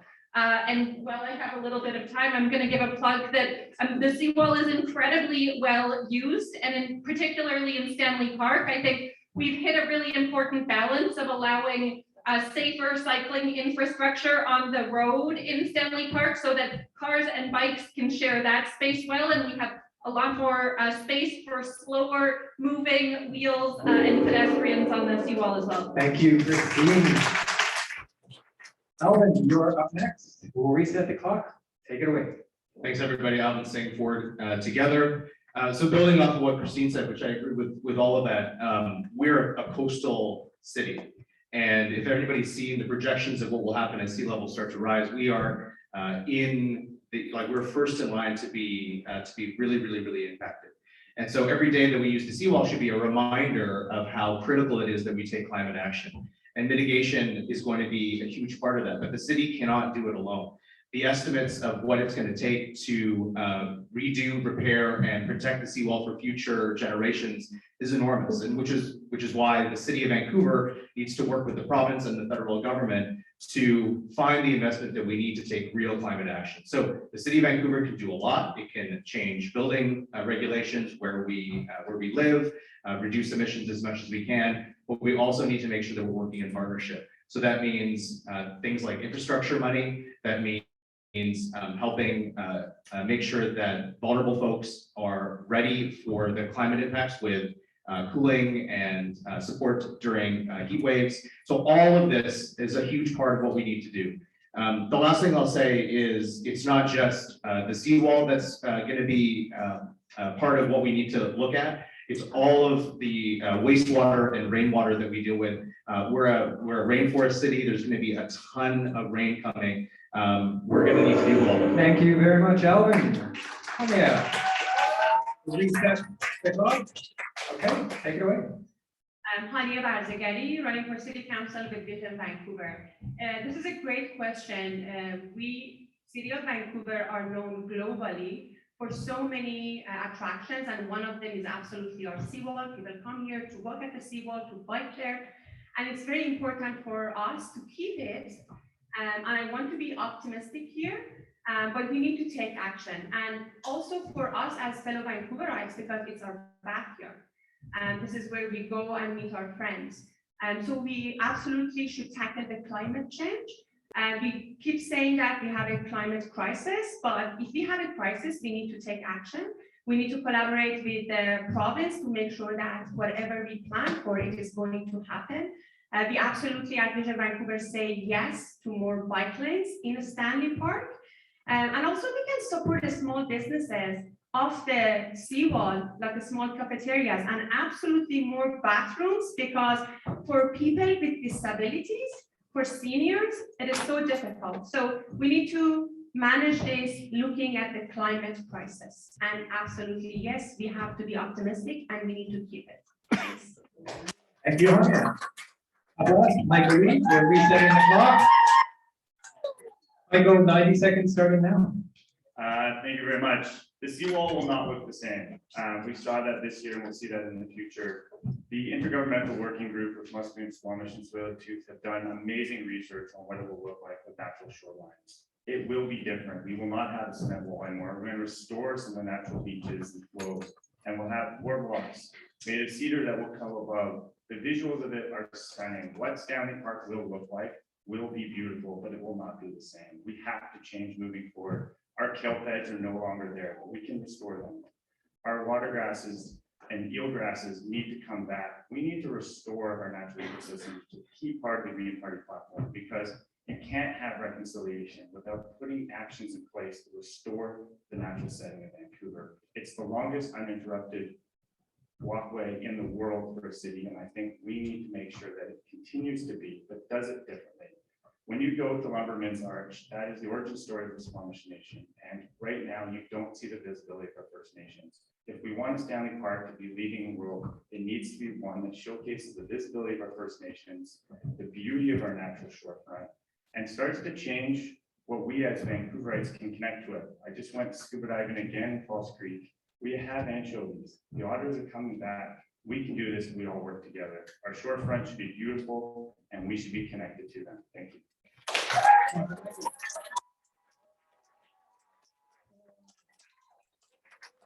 I'm going to let the panel do their work. Iona, Devyani, Amy, and Stephanie are up next. And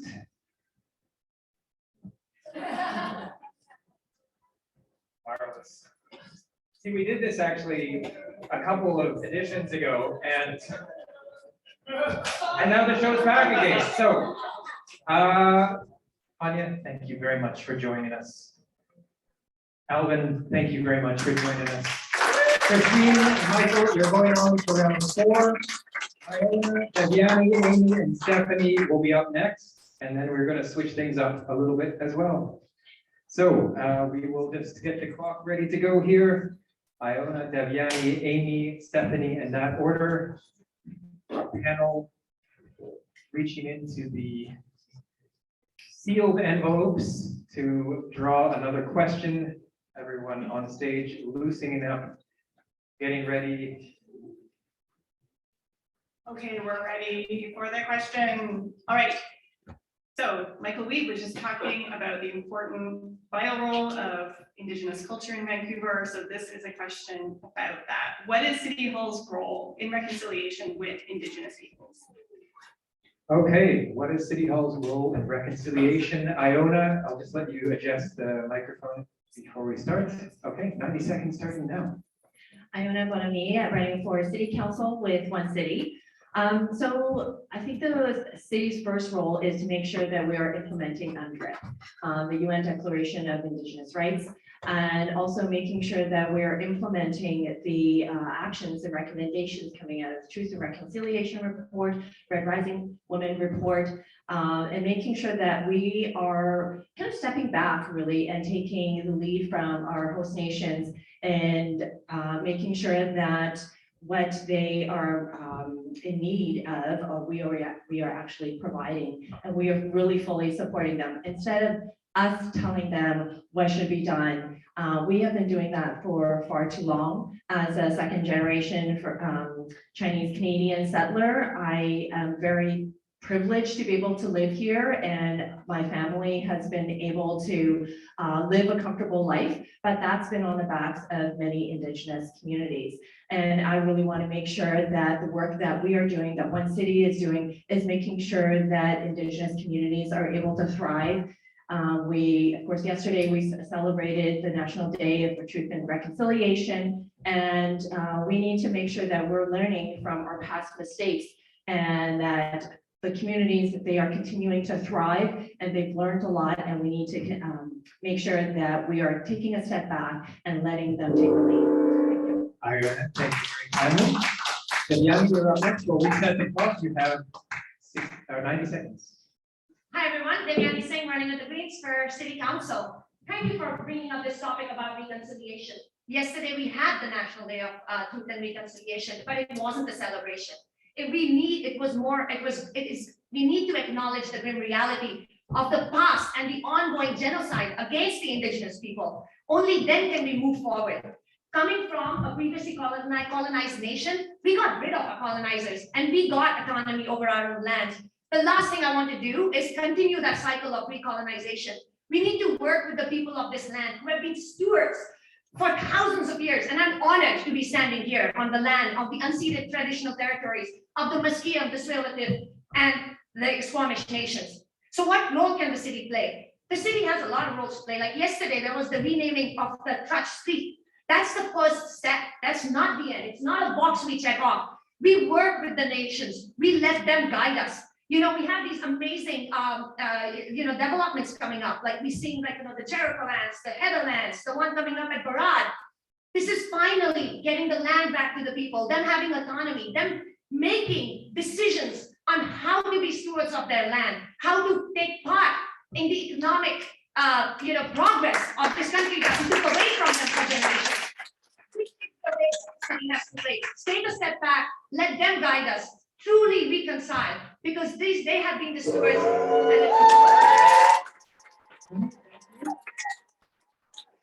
Amy, the mic is yours. We're resetting the clock. Take it away.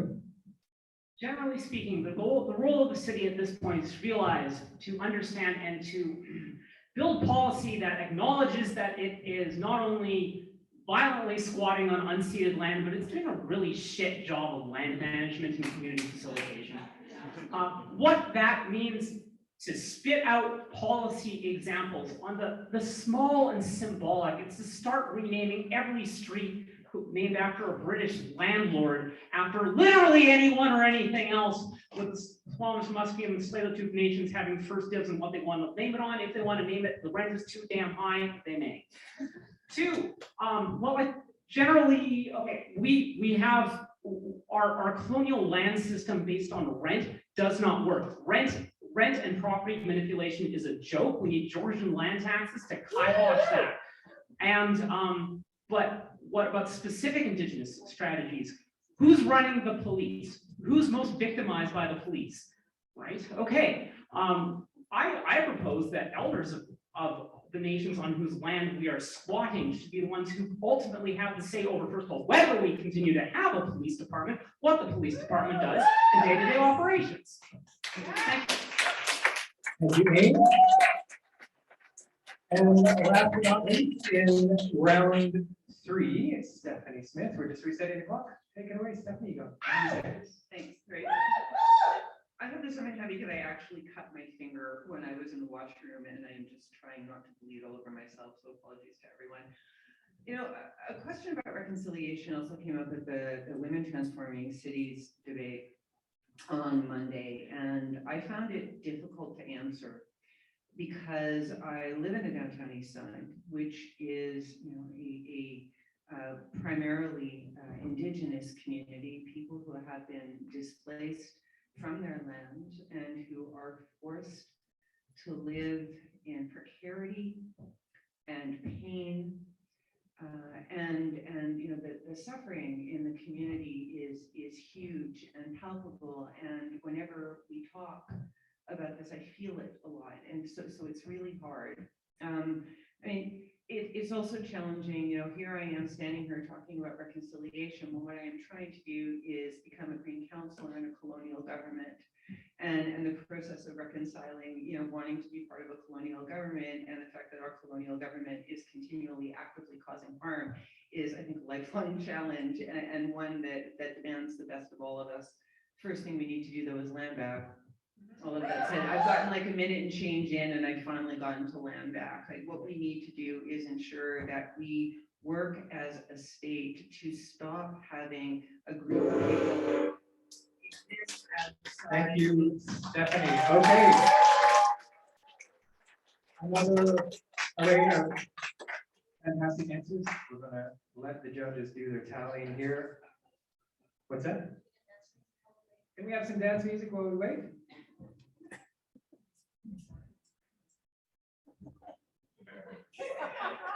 It's a little hard to hear up front. All right. Okay, well, maybe not. We'll do something else. I promise something theatrical. We are awarding 2 passes this round. Iona, Iona, Amy, thank you very much for joining us. Ajani, Stephanie, you have a pass through to the next round. And we can dance now if we want to. Okay. Something by way of variety, I think is probably in order. Yeah.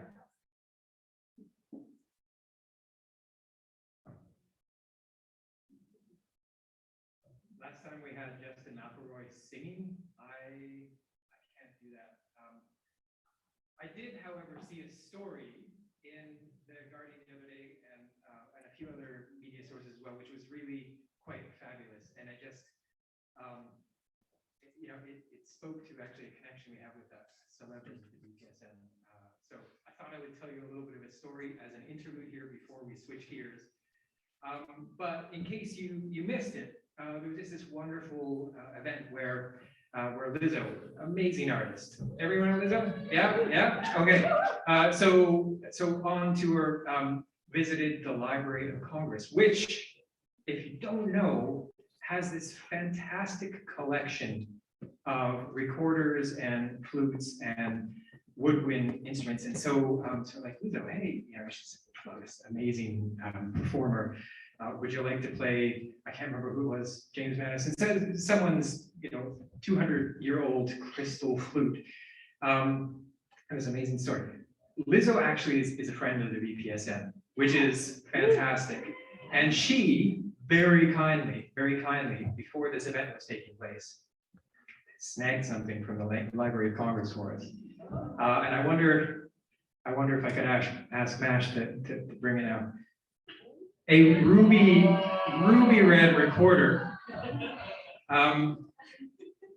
And she's got a good sense of humor. She taught me a song, which I'm so honored by. And I thought I would share that song with you as a way to transition into the next round. Is that okay? Do you mind? Okay, all right. You may recognize the song, and she said she thought it would help to set the tone. I don't know what she meant, but the song I'll play for you now. And Karen, it needs a little percussion music. Can we get that going? Can we get that queued up?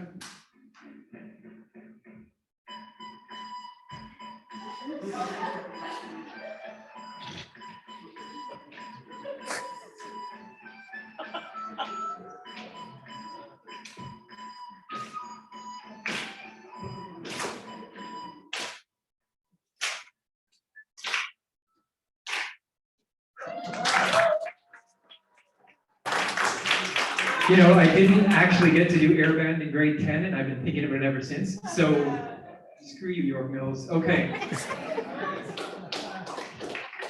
Okay, folks, we do have a slightly different twist for our next round, and it's not going to be quite as Squid Game as the music was, so don't get too alarmed. But we do need to shift gears a little bit. The panel has been amazing so far with their voting, so thank you, panel members. They're going to still be asking the tough questions, but I would just invite everyone in the back rows to maybe come up if there are spaces down here, because what we're going to do now is we're going to invite audience voting as well. Yeah. Those of you that have been to a last candidate before, you know, we like to turn a few rounds over to the audience. As always, sort of the rounds vary a wee bit as we move forward. We're now down to just a few candidates. And we also have a scientific instrument called the noise meter that will be coming to the front and one of our amazing, amazing. Okay, sorry. It's blinding stage lights here. So we will have, you know, an accurate reading of where things stand. So I'll always say, do you want to come up? That's good because this is where the noise meter is doing its work. We have in our fourth set here, we have just fourth round, we have 2 sets of 3 because we are down to the last 6 candidates. 2 sets of 3. And in this round, we're going to be awarding 2 passes. And I don't know, should we do 60 seconds or 90 seconds? What do you guys think of the 90 seconds? 60? Yeah, it makes it a little, yeah, okay, fair enough. Okay, all right, okay, point, I think we're unanimously agreed 60 seconds. And I'm sure the last city council would agree, just 60 seconds per speaker was something I probably would have liked as well for some of those public hearings. Okay, all right, set 1. Set 1 will be Francois Rane, Devyani Singh, and Michael Weeb.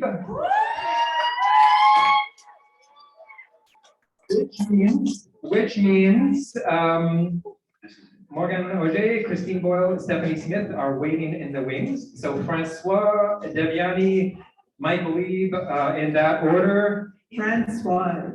And sorry, just to answer the question, this round, yes, 2 passes. 2 passes are going to make it through to round 5. Okay, we got 60 seconds on the clock. We have the panel doing their magic as always. Thank you, panel members, for coming up with such good questions. They're good questions, right? Yeah, just some nice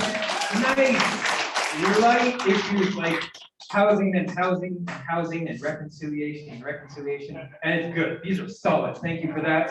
Not gonna ask any more questions about housing. Oh. We wanna switch it up. Okay. All right, okay, this is the question. What is an example of a great public space in Vancouver that you would like to see replicated elsewhere? And how would you promote that? Thank you. Francois, you're first. And you have 60 seconds starting now. Okay, this is a hard one because I am drawing a total blank. I'm gonna talk about artisan carts.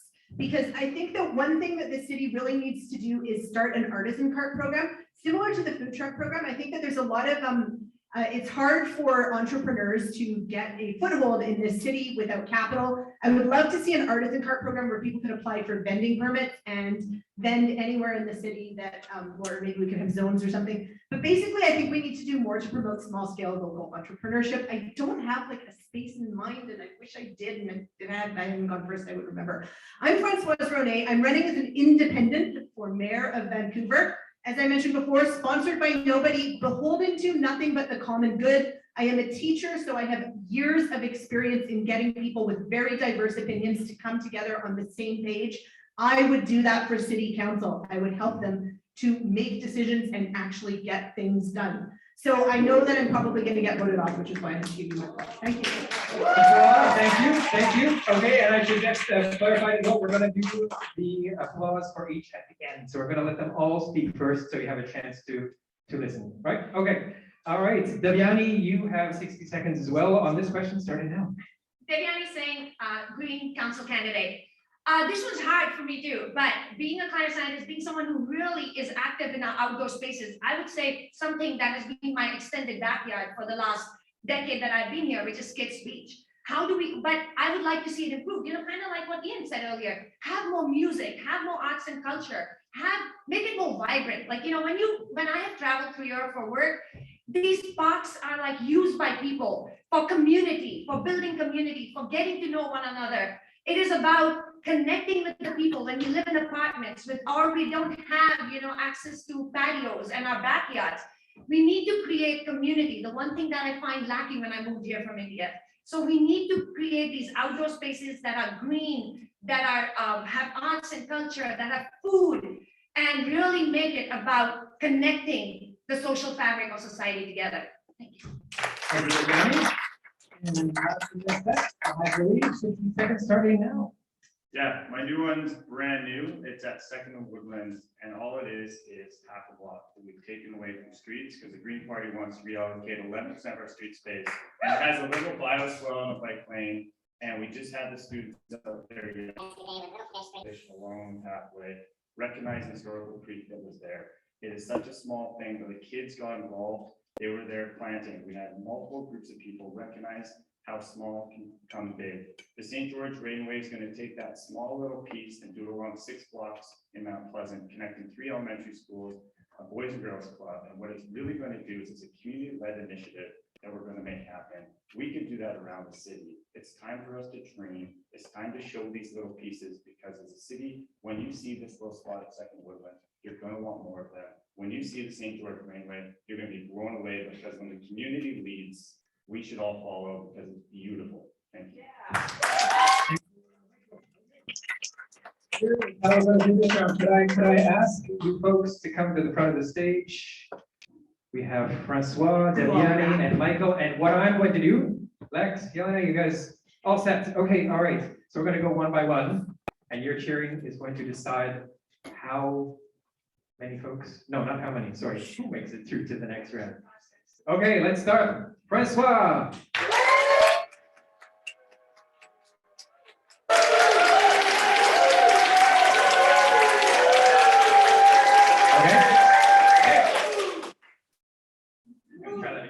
That was fun. Okay. Deviani. Mark.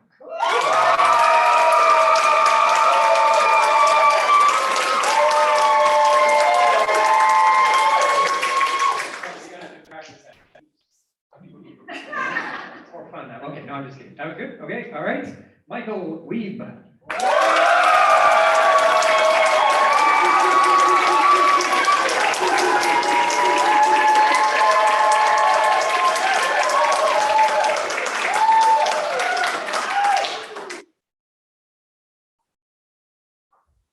The noise meter has spoken. Francois, thank you very much for joining us. Michael and Deviani, you are joining us in the next round. Okay. Morgan Auger, Christine Boyle, Stephanie Smith, please take to the stage. Okay. Everyone happy with the audience participation process so far? Is that working good? Okay, all right, okay, all right. One more question, please. And I'm sorry, the order here, yes, Morgan first, Christine, and then Steph. We're noticing a little bit of a flex here from Christine.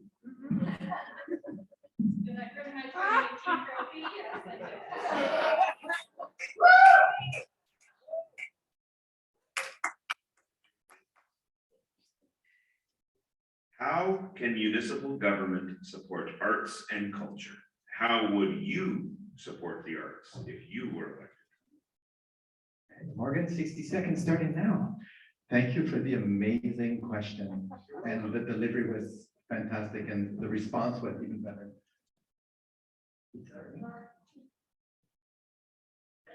Hey, good. So I'm Morgan Auger, running for Progress Vancouver for City Council. And Progress Vancouver is committed to, first of all, a night economy mayor. I think that's what we're calling him with them, which is going to be actually elected by stakeholders in the arts and night economy to basically bring up the issues of the arts economy. Also, not a lot of people know, but I've been involved in professional theater a little tiny bit. We did one show, we got cut down by COVID, which was horrific. And anyhow, fine arts, theater are very important to all of us. Mark Marison actually has done quite a bit of work around the arts when it comes to acquiring funding from senior stakeholders, and we will continue to do that. And we will put forward opportunities for events and special events, cultural events especially, but as well classical and fine arts events to help our communities enjoy the arts, which are so important. Thank you. You're up next. 60 seconds on the clock, starting right now.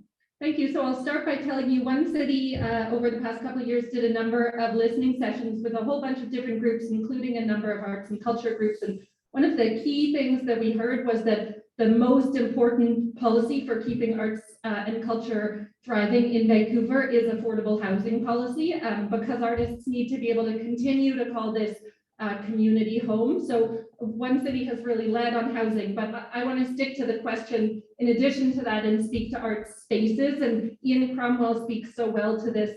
One City is proposing making it a lot easier and using CAC processes to encourage the creation of new arts and culture spaces in new developments and communities, alongside protecting the beloved and important spaces like the Little Mountain Gallery and elsewhere that communities have relied on for so long, and making it a lot easier to create arts and culture events outdoors in so many of our important public spaces that, again, people rely on as their backyard. Thank you, Christine.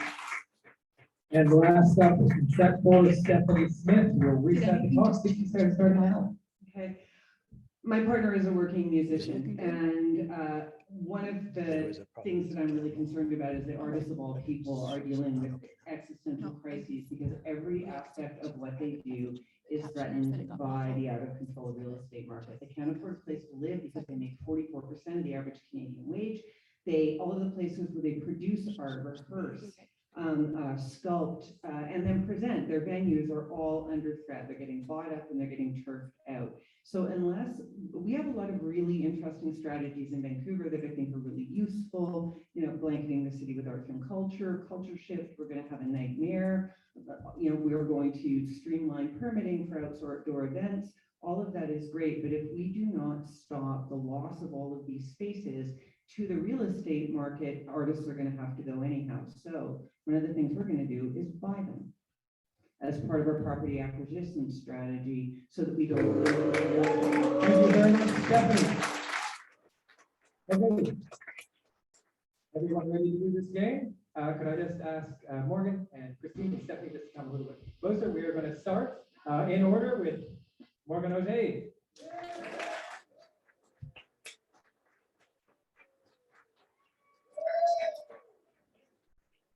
All right, and we have Christine Boyle next.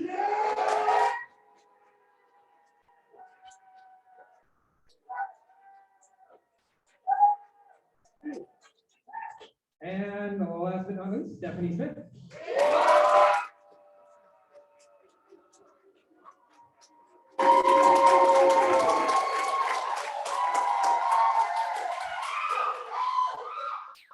Okay, the noise meter has opened.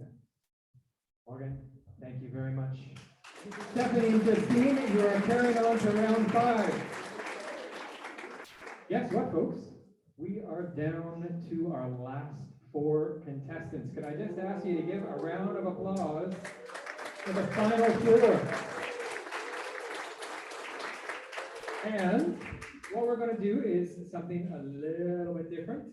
We've had sets of 3 and 4 and 5 so far. We're actually going to try 2 sets of 2. Yeah. You got it, man. Okay, so round 5, that's 2 sets of 2. I'm going to ask for our team here to, that's right, eyes totally closed, cannot see. And we'll do audience participation. Is that okay if we do that? Yeah, all right, all right.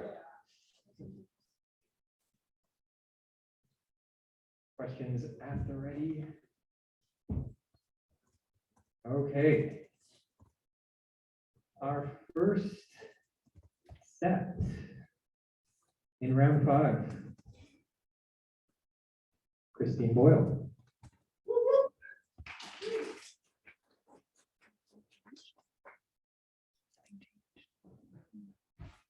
Christine Boyle, Stephanie Smith.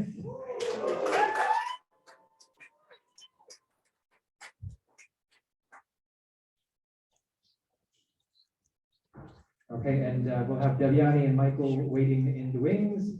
Christine Boyle goes first, Stephanie Smith second, and 60 seconds again? Yeah, okay, all right. You can accomplish a lot in 60 seconds, so this is good. Okay, question, please. Describe a civic issue that you've held a position on and then changed your mind. Okay, 60 seconds on that one, Christine, starting. Could be at any point in your thinking. Okay, Christine, 60 seconds starting now. Excellent question.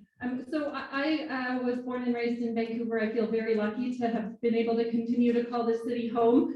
And I will tell you, I remember a decade and a half ago talking about housing, and being someone who said, I've seen skyscrapers in this city my whole life, and the city continues to be unaffordable. And so clearly, that's not working for us. What I now understand is the importance of the right supply of housing. And for decades, Vancouver has focused on tall and sprawl. We've built towers on arterials. We see those skyscrapers everywhere, and we've left neighborhoods untouched, and it's failing all of us. One city is proposing a bold platform of communities for all instead of tall and sprawl, building rental and co-op housing in neighborhoods across the city. So we have equitable, complete, healthy, vibrant, climate-friendly communities in every corner of this city. Right on time. Thank you, Christine. Okay, Stephanie. 60 seconds. You know, Dan said there was LSD in the water. Okay, we'll restart because we should probably check that first.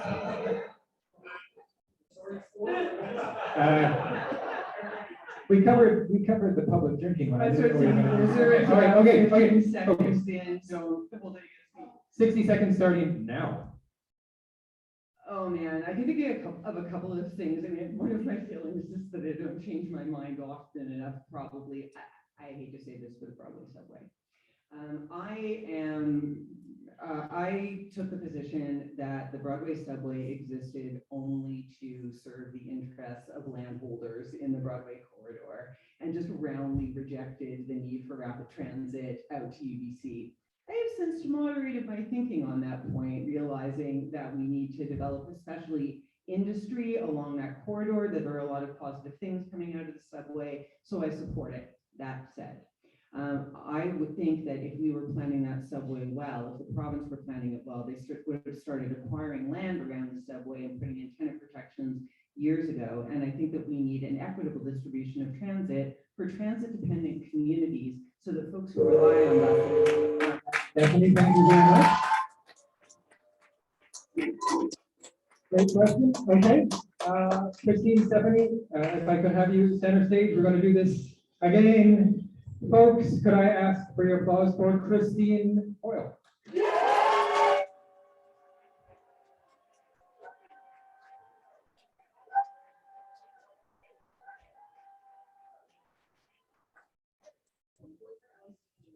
Good. Coming up next, that vote on LSD. Ladies and gentlemen, your applause, please, for Stephanie.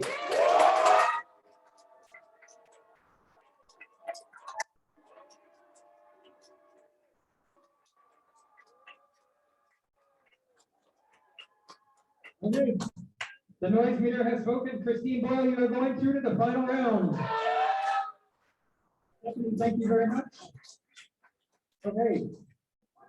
Devyani and Michael will be joining us for the second of our round 5 sets. Devyani Singh, Michael Lee.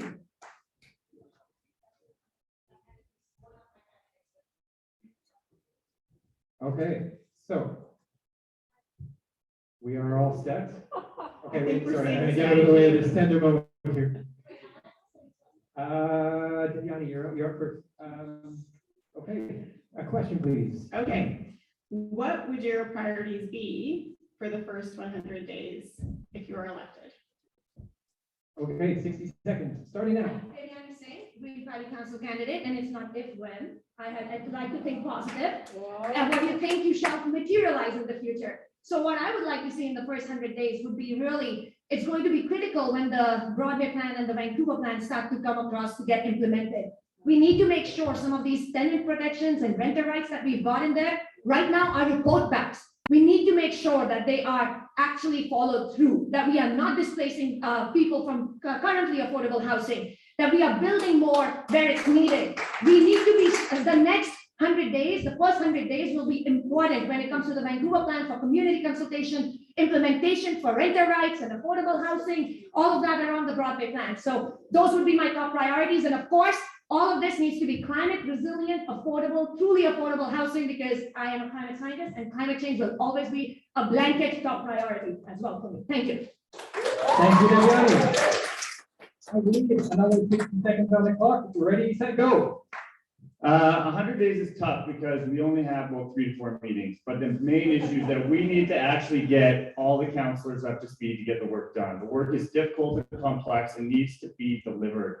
The housing report's going to come to us, we got to knock it out of the park. Housing Vancouver is going to come to us, we need to take care of it. If we're not tackling the big issues and said priority meetings with our senior staff, we will not move forward as a city. We need to create that group together to get everyone in one page, because right now, if we're not aligned, we're not moving forward as a city. And I think collectively together, we can be so much stronger. So we need to all bring together to the same page. We need senior management together. We need all of our staff and elected officials, because together the city will be extremely strong and we can move forward on the priorities we want, the renter protections and the report backs, because right now we need action, and to do action, we need to understand the issues.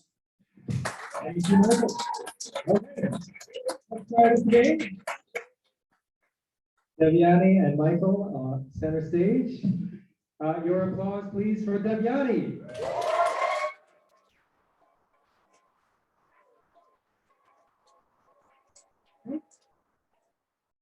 Thank you. Your applause, please, for Michael.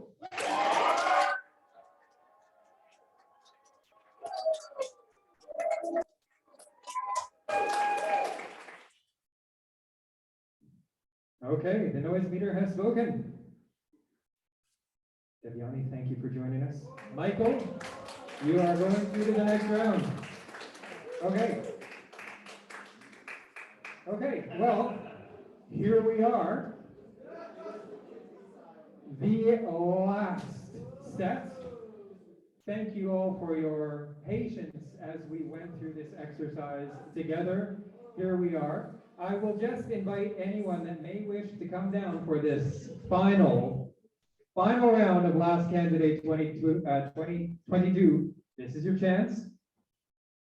We'll see the applause score the final winner, the last candidate, as it did for the last couple of rounds. So we'll take the same process. 60 seconds or 90 seconds? Do we want a little bit more time? Yeah? Yeah? So let's do 90 seconds this time. Are we okay with that? Oh, we've got a whole, whoa. Cool. Okay, 90 seconds on the clock. This is good. Panel, can I ask you for the last question? Dan Fumano.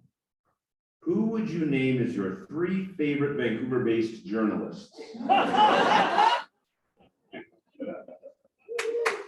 What city do you admire and would like to see Vancouver be more like, and explain how and why? Okay, what city do you admire and want to see Vancouver more emulate? Christine, you are going to be speaking first. You have 90 seconds starting now. This is going to be an ode to the beautiful city of Montreal. There are a number of things that I love about Montreal. I've been amazed through the pandemic at their leadership in converting road space into beloved, usable public space, as our gracious hosts here do such a strong job of advocating for. Montreal has an incredible array of car-free or car-light streets, amazing, creative, beautiful patios and public spaces for people to use. And they've done an incredible job of rolling out temporary and then permanent active transportation infrastructure, making sure that people can get around without a car in safe and convenient ways.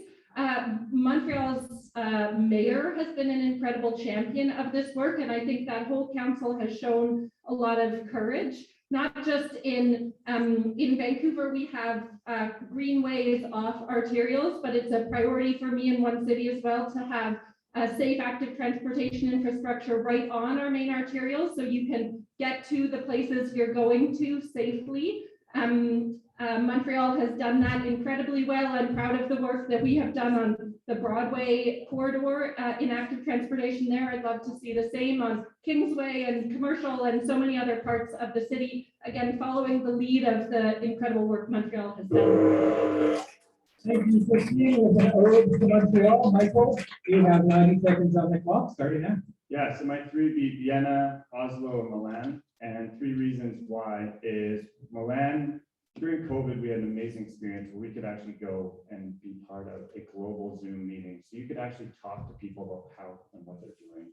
Milan jumped on it to open up the patios, reallocate street space in a city that had never wanted to do it, create arts and culture like we've never seen before. So we've been able to do global learning, which is so important in these times when we want to change the city for the better. What we've seen in Oslo has been amazing. They've taken away cars from downtown streets. My favorite places in the world are places without cars.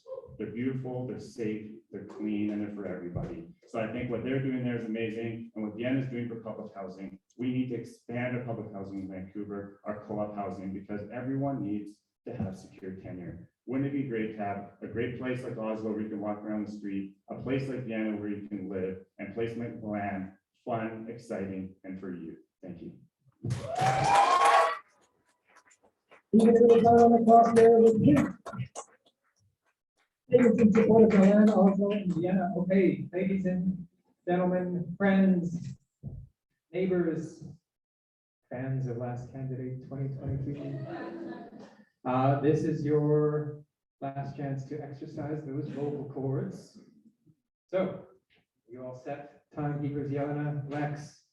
First of all, actually, a little applause for Yelena. And once again, for the whole volunteer crew. Yeah. All volunteers put this on, folks. All right. So, now that we got that little warm-up exercise out of the way, you folks are ready? Okay. For Christine Boyle, your applause, please.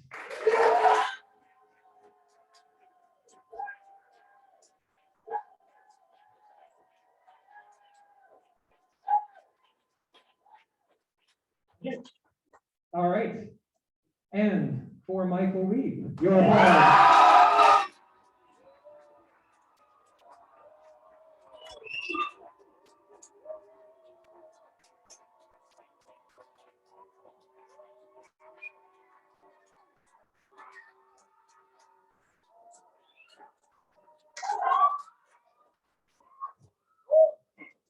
Okay, the problem is that you were all about to break the noise meter with that. So, well done. Ladies and gentlemen, the noise meter has spoken. Christine, I want to thank you for joining us again. Michael Reed.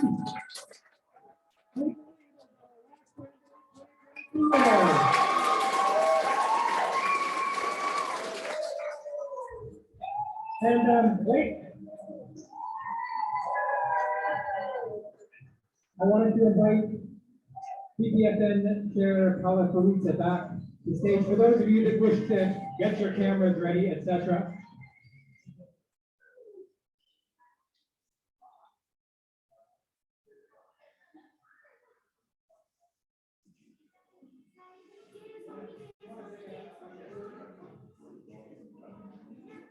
Yeah, I think this is one of the greatest events we have in the city of Vancouver because it brings different questions and answers that we need to have in debate. And I think this campaign has actually been one of the hardest ones for me and others. And I think having less divisive conversations and really talking to the point was really critical. I also appreciate that there's candidates here that haven't had the opportunity to speak at mayoralty debates because we've only allowed 5 speakers. We haven't given the voice to different speakers. And so today is important because a lot of people that haven't had the light on them had the light today. So today, like the judges talked about, a lot of them were really close. And so I want to thank the judges and all the staff and everyone who worked on this. But today is about democracy. We did it. Thanks everyone for coming out today. Thank you very much, Michael.